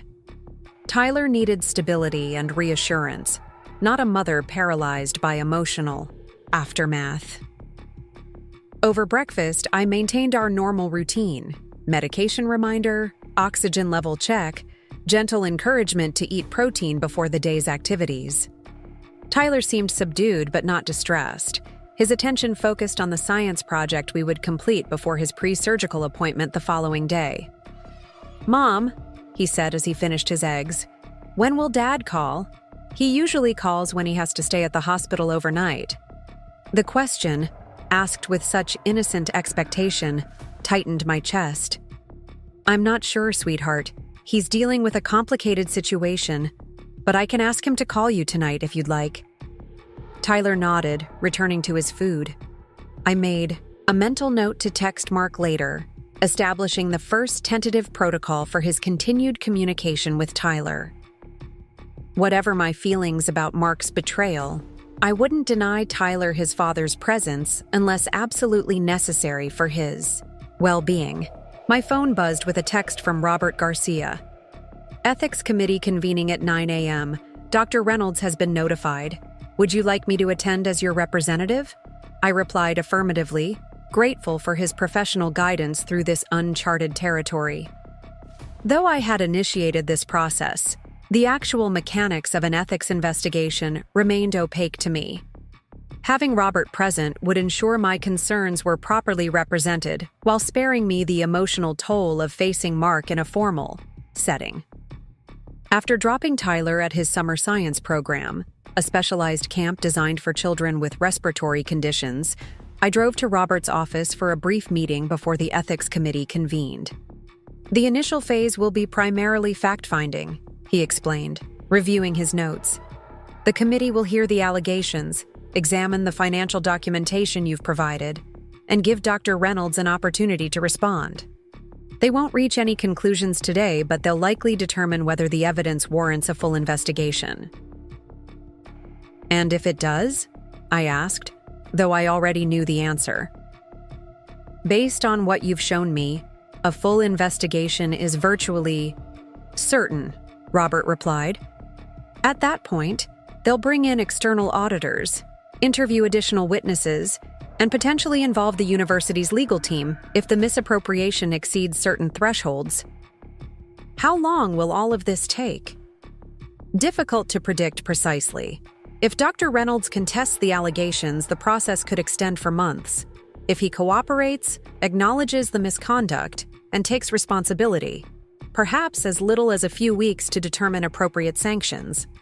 I considered this timeline, weighing it against Tyler's surgical recovery and emotional needs. "And the divorce proceedings?" "We can file the initial paperwork next week," Robert said.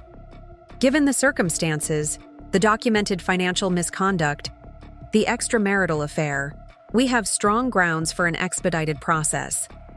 However, I would recommend focusing on Tyler's medical needs first, then addressing the divorce once he's stabilized after surgery." I nodded agreement. "What should I expect from Mark through all of this? Legally, I mean." Robert's expression became more measured. "Difficult to predict with certainty.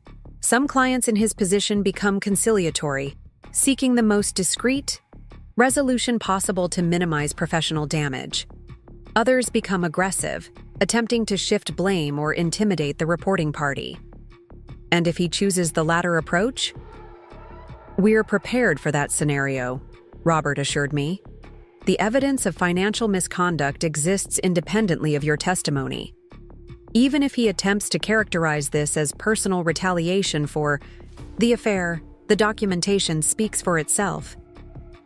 After our meeting, I waited in Robert's office while he attended the ethics committee session. The hours stretched interminably, my thoughts cycling between concern for Tyler, anxiety about Mark's response, and practical considerations about our immediate future. Finally, Robert returned, his expression serious, but not grim. The committee has voted unanimously to launch a full investigation. Dr. Reynolds has been suspended from all clinical and research duties effective immediately, pending the outcome. How did he respond?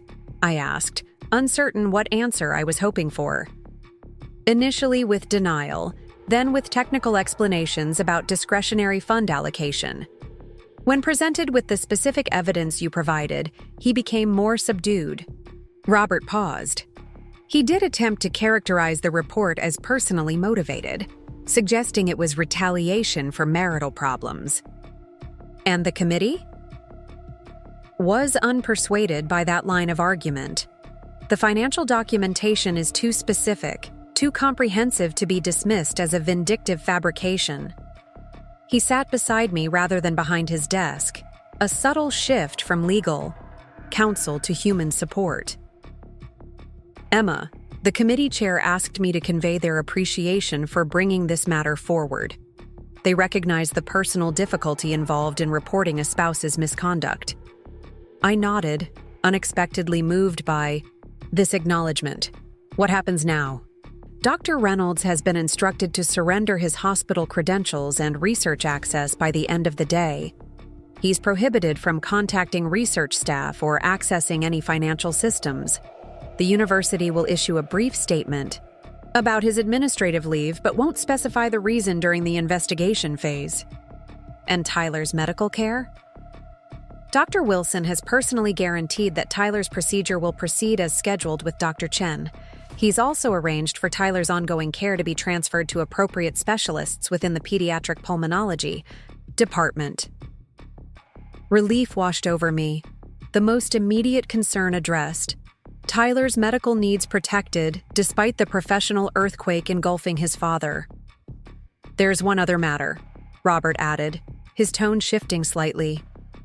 Dr. Reynolds has requested to speak with you privately, outside the formal proceedings. He was quite insistent. No, I said firmly. Any communication can go through you or through the ethics committee. I have nothing to say to him that hasn't already been said. Robert nodded, unsurprised by my response. I'll convey that message. Now, let's discuss immediate practical considerations, particularly financial arrangements, while the investigation proceeds. We spent the next hour outlining temporary support structures, ensuring Tyler's medical expenses remained covered, establishing baseline financial needs for household maintenance, creating documentation of all existing assets before any could be concealed or liquidated. By the time I left Robert's office, I felt more grounded, the path forward slightly clearer despite the continuing uncertainty. The institutional machinery was now fully engaged, removing the burden of proof from my shoulders and placing it where it belonged, with objective investigators examining concrete evidence. I picked up Tyler from his science program, his excitement about the day's experiments temporarily overshadowing any concerns about his father's absence or his upcoming surgery. As we drove home, he chatted enthusiastically about the respiratory system model his group had constructed, pointing out modifications he planned for his own project. Mom, he said suddenly, his tone shifting from excitement to curiosity. Why? Did Dr. Chen ask me about my favorite superhero during my appointment? I smiled, remembering the surgeon's thoughtful approach. She mentioned something about naming your surgical scar, didn't she? Tyler nodded. She said I could pick any superhero I wanted. I'm thinking maybe Aquaman, since he can breathe underwater, like in your stories. Or maybe Iron Man because of the thing in his chest that helps him stay alive. The innocence of his comparison between his medical reality and superhero mythology squeezed my heart. Those are both excellent choices. You don't have to decide right away. I know, he agreed, returning to his explanation of the day's scientific experiments. At home, we worked together on his science project, carefully constructing flexible airways that could demonstrate both healthy breathing and constricted passages. Tyler's focus was absolute, his small hands surprisingly steady as he manipulated delicate materials. "Mom," he said without looking up from his work, "is Dad in trouble at the hospital?"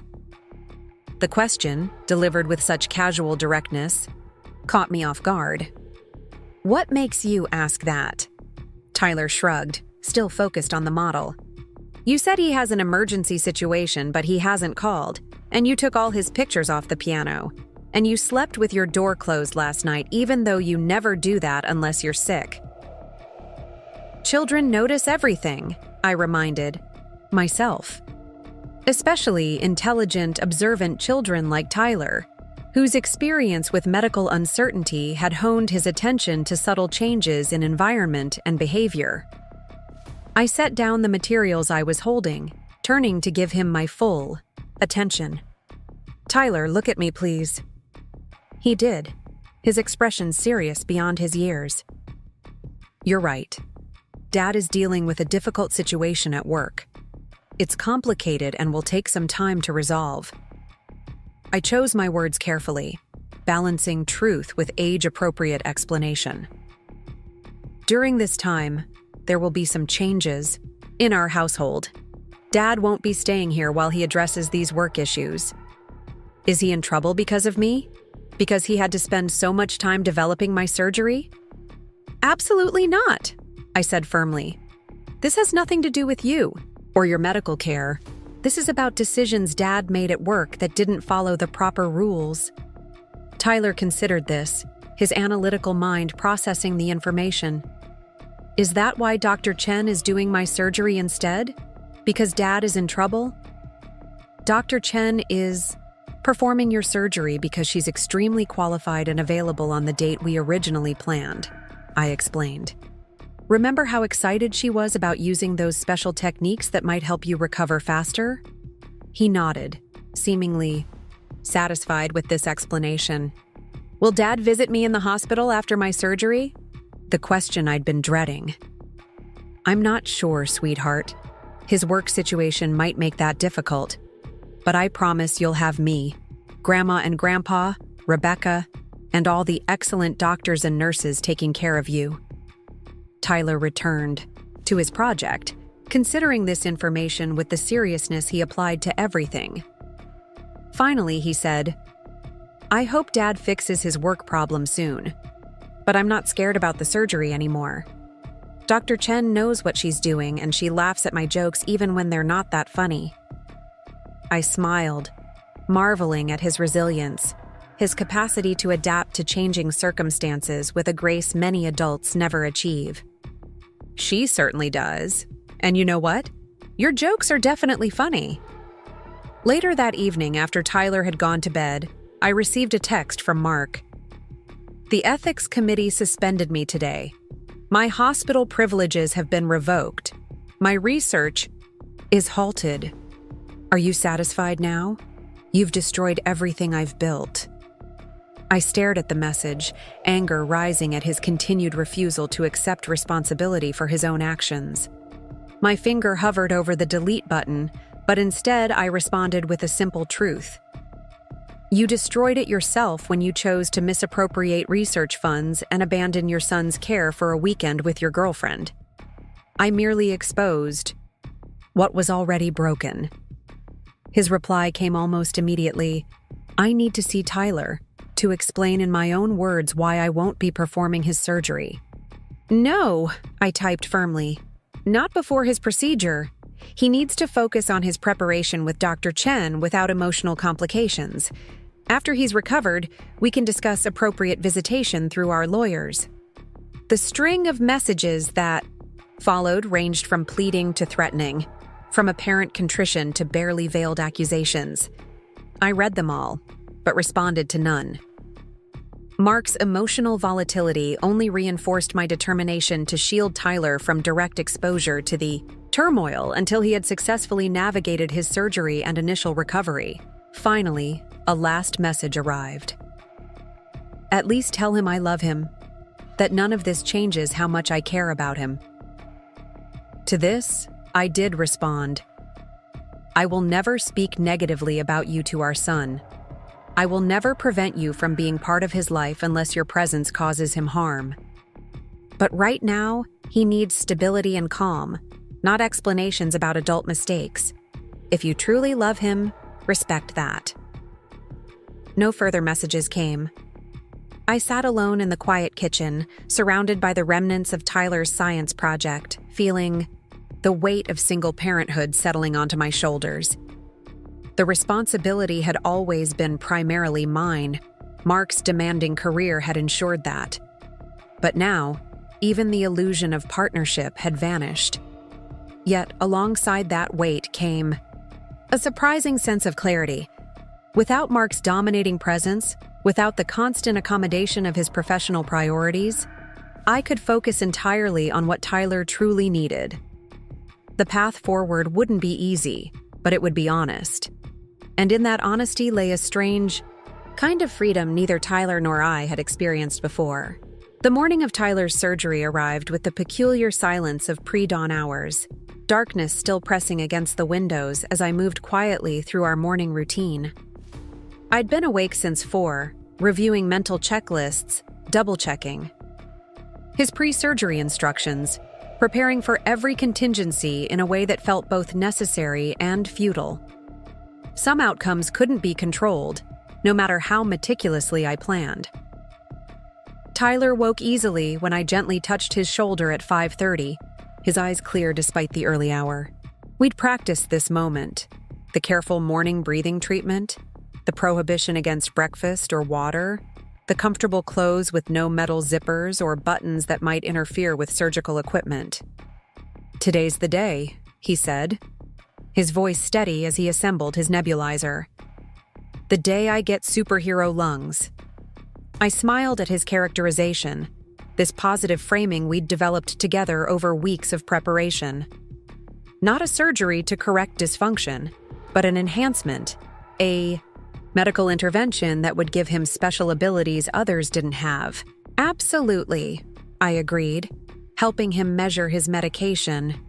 "Superhero lung day." He completed his treatment in focused silence, then dressed in the clothes we'd laid out the night before. Soft sweatpants, a button-up shirt we'd need to remove, but that would be comfortable afterward. Slip-on shoes for his still sleepy feet. "Mom," he said as I helped him pack his small backpack with items approved for the pediatric surgical unit. A favorite book, the stuffed otter that had accompanied him through every hospital stay since he was 4. A new journal Dr. Chen had suggested he use to record his recovery observations. "Is Rebecca coming to the hospital today?" "She'll be there when you wake up," I assured him. "And Grandma and Grandpa are driving in from Eugene. They should arrive around lunchtime." He nodded, satisfied with this support team. "What about Dad? Has he fixed his work problem yet?" I knelt to meet his eyes, knowing this question required absolute honesty, balanced with age-appropriate explanation. "Dad's work situation is still very complicated, Tyler. It's going to take some time to resolve. He won't be at the hospital today, but he asked me to tell you that he's thinking about you and loves you very much." Tyler absorbed this information with the serious consideration he applied to all difficult subjects. "Okay. Will you send him a picture of me after the surgery so he can see my superhero scar when Dr. Chen is finished?" "If you'd like me to, of course I will," I promised, touched by his concern for maintaining connection despite the disruption. The drive to Northwest Children's Hospital unfolded in surprisingly peaceful quiet, Tyler watching the city wake up around us as early morning light gradually replaced darkness. Normally, he would pepper me with questions or observations, his curious mind always working, but this morning he seemed content with silence, perhaps gathering his courage for what lay ahead. At the hospital, the pediatric surgical unit welcomed us with the practiced warmth I'd come to appreciate during Tyler's previous medical adventures. Child-friendly without being infantilizing, professional without being intimidating, a delicate balance achieved through thoughtful design and staff training. Nurse Jackson, a tall man with colorful tattoos partially visible beneath his scrubs, greeted Tyler with a fist bump. "Hey, superhero! Ready for your upgrade today?" Tyler grinned, immediately at ease with this familiar face from previous stays. Ready? Dr. Chen said I get to name my scar after any superhero I want. Excellent choice, Nurse Jackson approved, winking at me as he guided us to the pre-op preparation area. I named my appendectomy scar after Wolverine. Self-healing, No. The pre-surgical routine progressed with practiced efficiency. Vitals checked, surgical site marked, consent forms reviewed and signed. Final consultation with the anesthesiologist who explained the process in terms Tyler could understand without talking down to him. Dr. Chen arrived as the preparation neared completion, her surgical cap already in place, her manner calm but energized. Good morning, Tyler. And Mrs. Reynolds. How's our patient feeling today? Ready, Tyler said firmly, the slight tremor in his hands the only indication of his nerves. Dr. Chen pulled up a rolling stool, positioning herself at Tyler's eye level. I want to review the procedure one more time, so we're all clear on what's happening today. We're going to make 3 small incisions, here, here, and here. She pointed to specific locations on his chest and side. Through these, we'll insert specialized instruments that allow us to repair the structural issue affecting your pulmonary function. Tyler nodded, following along with the anatomical model she'd brought. And then my lungs will work better. Exactly, Dr. Chen confirmed. The goal is to improve your breathing capacity by approximately 30%. That means more oxygen, with less effort, which translates to more energy, fewer breathing treatments over time, and eventually, more physical activities that might be challenging now. Like soccer, Tyler said immediately. I want to try soccer. Dr. Chen smiled. That's a terrific goal to work toward during your recovery. Not immediately, we'll have a careful progression of activities, but yes, improved pulmonary function should make activities like soccer more accessible to you. She turned to me, her expression more measured but still optimistic. Mrs. Reynolds, do you have any final questions before we proceed? A dozen questions crowded my mind, most of which I'd already asked during previous consultations. Instead of repeating them, I focused on the most immediate concern. How long will the procedure take? When can I expect updates? The procedure itself should last approximately 3 hours, Dr. Chen explained. Nurse Rodriguez will provide updates at regular intervals. Barring any complications, Tyler should be in recovery by early afternoon. She hesitated, then added more quietly, I've been informed of the professional situation with Dr. Reynolds. I want to assure you that my team has been carefully selected and fully briefed. There will be no conflicting loyalties or communication issues. I nodded gratefully, relieved that the hospital administration had anticipated and addressed this potential complication. Thank you. The moment of separation arrived too quickly, Tyler being wheeled toward the surgical suite, my last reassuring touch of his hand, his brave smile as the doors closed between us. No matter how many times we'd been through medical procedures, this moment never became easier. The surrender of my child to necessary intervention, the helplessness of waiting, the leap of faith required to place his well-being in others' hands. The surgical waiting area was designed to minimize anxiety. Comfortable seating arranged in small groupings rather than institutional rows, soothing colors, adequate distance between families to allow private conversations. I settled into a quiet corner with my laptop, determined to use the waiting time productively. First, I updated my parents and Rebecca on our arrival and surgical timeline. Then, I opened my email, finding the expected message from Robert Garcia, with updates on the ethics investigation and divorce proceedings. The Ethics Committee had formally notified the university's Board of Trustees about Mark's suspension and the ongoing investigation. External auditors had been engaged to conduct a comprehensive review of all research accounts under his control. Preliminary findings suggested the misappropriation might exceed initial estimates, approaching $200,000 over a 3-year period. On the divorce front, Robert had prepared the initial filing based on our previous discussions, citing irreconcilable differences rather than marital misconduct. This approach, he explained, would provide cleaner resolution while still allowing the financial improprieties to be addressed through property division negotiations. He recommended filing after Tyler's immediate recovery period, giving us time to focus on his medical needs without additional legal complications. I replied with brief approval of his recommendations, then closed my laptop, suddenly unable to focus on practical matters while Tyler was undergoing surgery. Instead, I pulled out the novel I'd brought, an optimistic gesture toward normal activity during an abnormal time, and attempted to lose myself in someone else's story, rather than obsessing over the real-life drama unfolding behind closed surgical doors. The waiting room gradually filled with other families in similar states of anxious anticipation. A young couple with twin toddlers who alternated between energetic exploration and collapse against their parents' shoulders.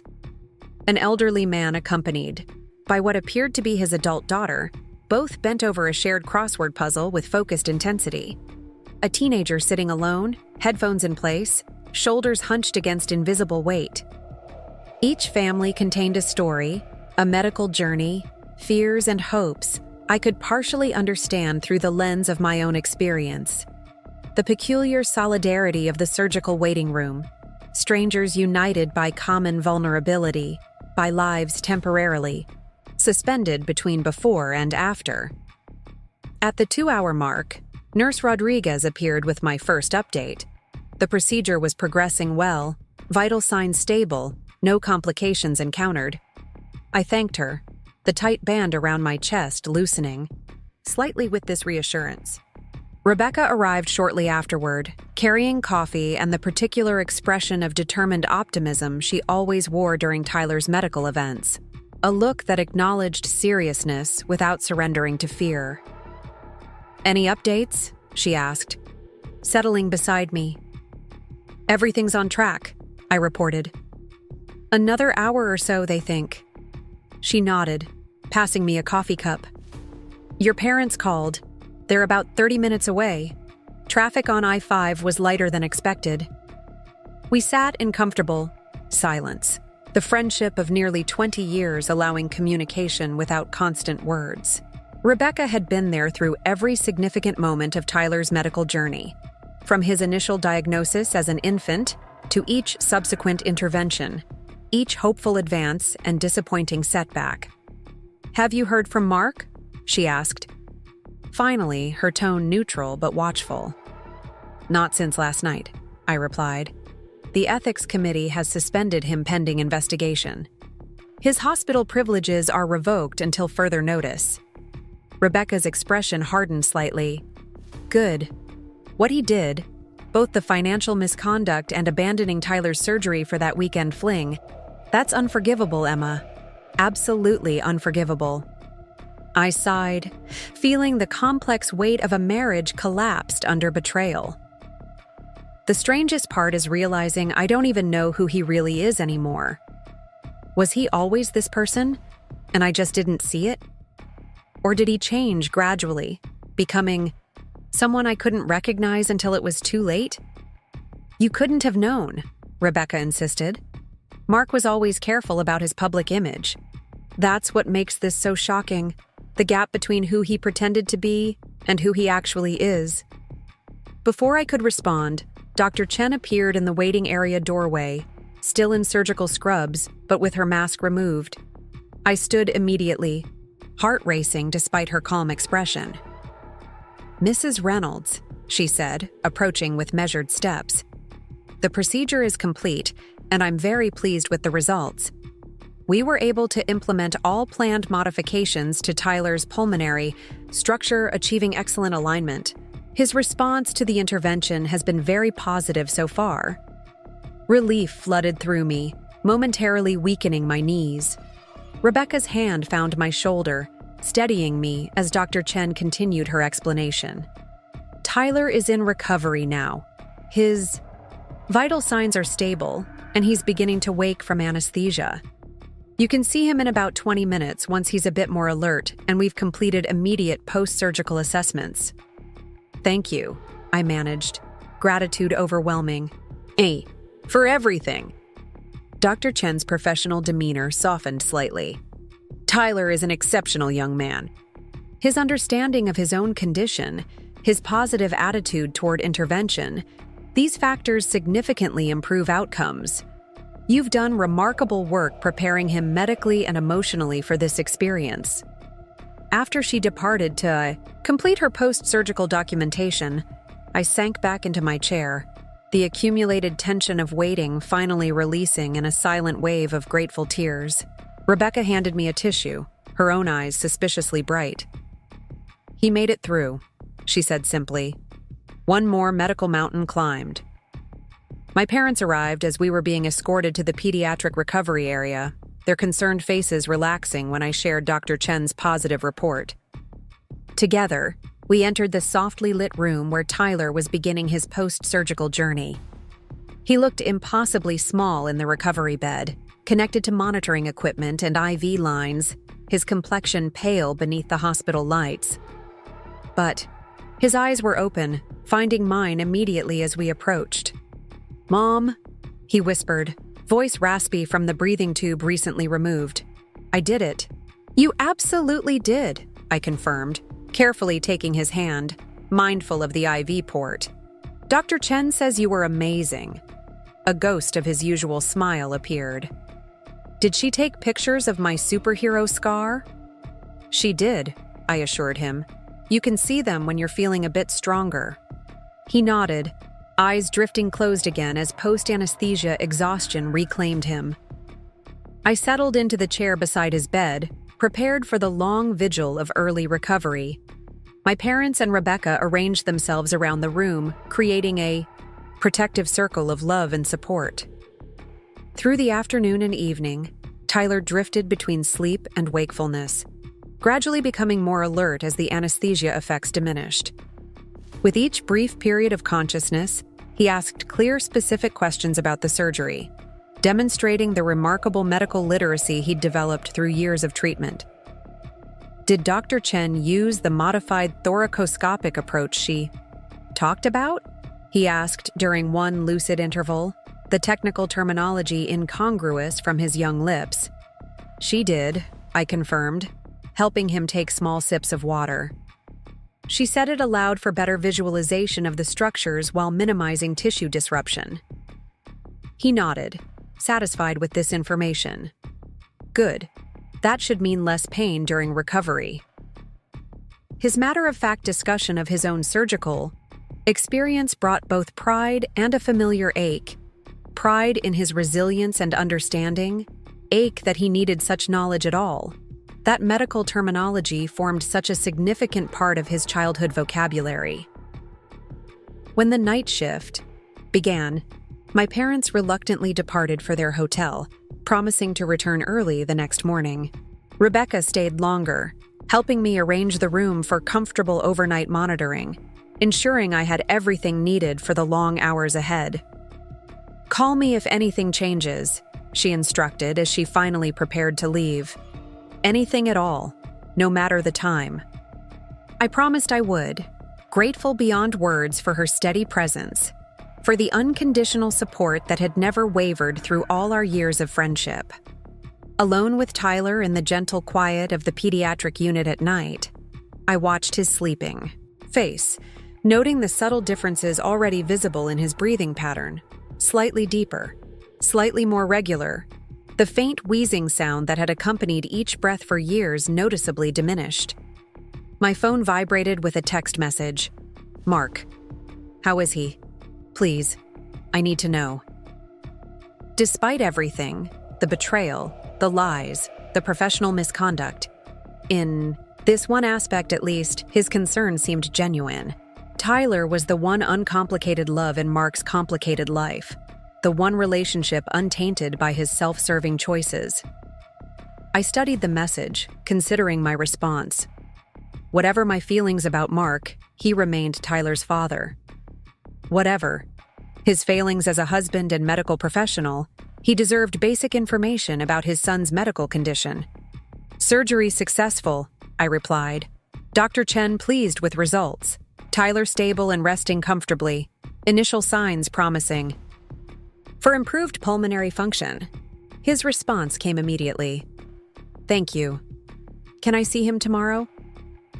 I sighed, the complicated reality of co-parenting through separation intruding on the medical focus of the day. "Not yet. He needs to focus on recovery without emotional complications.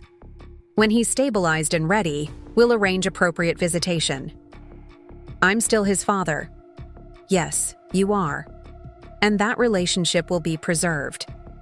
But right now, his medical needs take precedence over everything else. I'll update you on his condition regularly." No further messages came.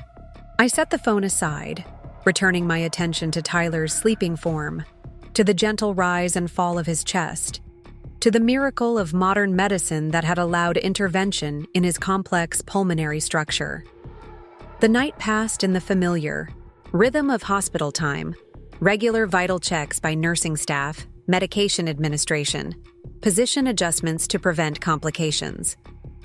I dozed intermittently in the reclining chair beside Tyler's bed, waking fully at each change in his breathing or movement. Near dawn, he opened his eyes, more clearly alert than he had been since surgery. "Mom, are you awake?" "I'm right here," I assured him, immediately leaning into his field of vision. "How are you feeling?" He considered the question with his characteristic thoughtfulness. "Different. My chest hurts, but not as much as I expected. And breathing feels easier, like the air goes in more smoothly." Joy bloomed within me at this simple observation, the first indication that the procedure had achieved its primary goal. That's exactly what Dr. Chen was hoping for. The structural changes should make breathing more efficient. Tyler reached for the cup of water on his bedside table, managing the small task with careful determination. "When can I try walking?" Dr. Chen said early mobilization improves outcomes. I smiled at his perfect recall of medical terminology. "This morning, most likely. The physical therapy team will visit after rounds to help you with your first post-surgical movements." He nodded, satisfied with this timeline. Then, after a moment of hesitation, "Did you tell Dad about the surgery? That it went okay?" "I did," I confirmed, determined to navigate this aspect of our new reality with complete honesty. "He was very relieved to hear you're doing well." "But he's not coming to visit yet?"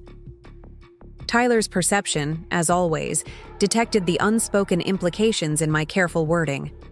"Not yet," I agreed. "While you're focusing on your immediate recovery, we want to keep things calm and simple. When you're feeling stronger, when you're home and settled, then we'll work out how and when Dad will visit." Tyler processed this information with a small frown. "Is it because of his work problem? Is it really serious?" I took a deep breath, choosing my words with extreme care. "Yes, it's very serious. Dad made some mistakes at work that have significant consequences. While he's dealing with those consequences, some things in our family will need to change." "Are you and Dad getting divorced?" The direct question, delivered in Tyler's straightforward manner, momentarily took my breath away. "We're separating," I confirmed, seeing no benefit in concealing a reality he had already intuited. "Dad won't be living with us anymore, but both of us will always be your parents, and both of us will always love you. That part will never change." Tyler was quiet for several moments, processing this confirmation of what he had likely suspected since Mark's unexplained absence began. When he spoke again, his question caught me entirely off guard. "Was it because of me? Because I need so much medical care and special stuff? I know it's expensive and complicated." The question shattered my heart, revealing a burden of worry no child should carry. I moved to sit carefully on the edge of his bed, mindful of his surgical sites, but needing closer connection for this crucial conversation. Tyler, look at me, I said firmly. Nothing about this situation is because of you. Nothing.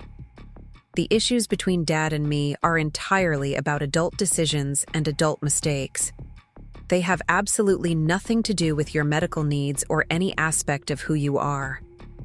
His eyes searched mine, looking for absolute truth. Promise? I promise, I said without hesitation. You are the very best part of our family, Tyler. The very best part of my life. Dad's work problems and our separation have nothing to do with you or your medical needs. Those are completely separate issues. He seemed to accept this assurance, relaxing slightly against his pillows. Okay, but I still want to see Dad sometimes, even if he made mistakes. Of course you will, I assured him.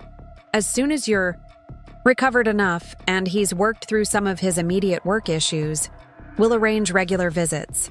Your relationship with Dad is important, and we'll make sure it continues in a way that's good for you. Before Tyler could ask more questions, the morning shift nurse arrived for vital signs and medication administration. The routine care provided a natural transition away from emotional complexity toward the practical focus of physical recovery. Throughout the morning, Tyler's condition continued to improve. Pain managed effectively with medication, breathing steadily stronger, early. Ambulation accomplished with support from the physical therapy team. By afternoon, he was sitting up in a chair beside his bed, carefully practicing the breathing exercises designed to optimize his recovery. My parents arrived with gentle gifts, a new book about marine biology, a soft blanket and Tyler's favorite, shade of blue, a selection of his preferred healthy snacks for when solid food was permitted. Their quiet support, free from intrusive questions about Mark's absence, created a calm environment focused entirely on Tyler's needs. Dr. Chen's afternoon rounds brought further positive news. All indicators are excellent, she reported after examining Tyler's surgical sites and reviewing his vital trends. Pulmonary function tests show immediate improvement, even accounting for post-surgical inflammation. I'm extremely pleased with these initial results. When can I go home? Tyler asked, the perennial question of pediatric patients everywhere. Dr. Chen smiled. If this positive trajectory continues, possibly as soon as Sunday morning. You'll need to meet specific benchmarks first: pain management with oral medication only, independent ambulation, consistent vital signs, and demonstrated ability to perform your breathing exercises correctly. Tyler absorbed these requirements with determined attention. I can do that. I have no doubt, Dr. Chen agreed. You're an exemplary patient, Tyler. Your understanding of your own condition and commitment to proper recovery protocols gives you a significant advantage. After completing her examination, Dr. Chen asked to speak with me privately in the hallway. Once outside Tyler's room, her expression became more measured. Mrs. Reynolds, I've been informed that Dr. Reynolds has requested access to Tyler's medical records and surgical documentation. As his biological father, he technically has legal right to this information. However, given the circumstances, hospital administration wanted me to make you aware of the request and assess your comfort level before proceeding. I considered the implications carefully. Is there any clinical reason his access would impact Tyler's care? None whatsoever, Dr. Chen assured me. This is purely an administrative and personal matter. Then I have no objection to him reviewing the medical information, I decided. Whatever his professional failings, his knowledge of Tyler's condition is extensive. His understanding of the surgical outcome might actually provide some comfort during this difficult transition. Dr. Chen nodded. I'll inform administration of your position. And Mrs. Reynolds, while I can't comment on the professional matters involving Dr. Reynolds, I want you to know that Tyler's care team is united in our commitment to his optimal recovery, regardless of organizational complications. I appreciate that more than I can express, I replied, the simple reassurance easing one of many concerns competing for my attention. As evening approached, Tyler's energy began to wane.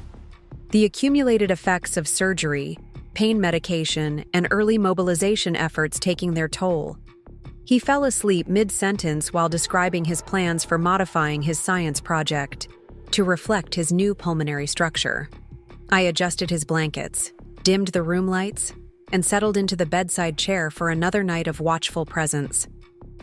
The regular beeping of monitoring equipment provided rhythmic reassurance, each steady pulse confirming that despite the emotional earthquake reshaping our family landscape, Tyler's physical recovery was proceeding exactly as hoped.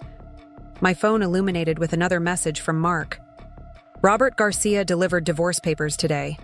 Is this really necessary right now, while our son is recovering from major surgery? The manipulation in his question was so transparent it almost provoked laughter. Mark, who had canceled this very surgery for a weekend with his mistress, now positioned himself as the concerned father, suggesting I was the one disrupting family harmony during a medical crisis. The papers were prepared before surgery, I replied factually. Their delivery timeline isn't related to Tyler's procedure. Please direct all questions about legal matters to Robert. His response came quickly. This isn't who we are, Emma. 17 years of marriage, everything we've built together. It deserves better than clinical dissolution through attorneys. I stared at his message, marveling at his capacity for selective memory and self-justification. 17 years of marriage, during which he had systematically betrayed not only our vows, but his professional ethics. Everything we'd built together, which he had undermined through financial misconduct and emotional abandonment. Who we are changed the moment you chose to cancel Tyler's surgery for a weekend with Natalie, I typed, then deleted the message without sending. Engaging in emotional argument served no productive purpose now. Instead, I replied with simple redirection. All communication about our separation should go through Robert. Any discussion of Tyler's medical condition or visitation can come directly to me. I silenced the phone and returned my attention to Tyler's sleeping form, to the miraculous changes happening within his healing body, to the future we would build together. Altered from what I had once imagined, but potentially stronger in its authenticity than the facade of family life we had maintained during Mark's escalating betrayals. Up next, you've got 2 more standout stories right on your screen. If this one hit the mark, you won't want to pass these up. Just click and check them out.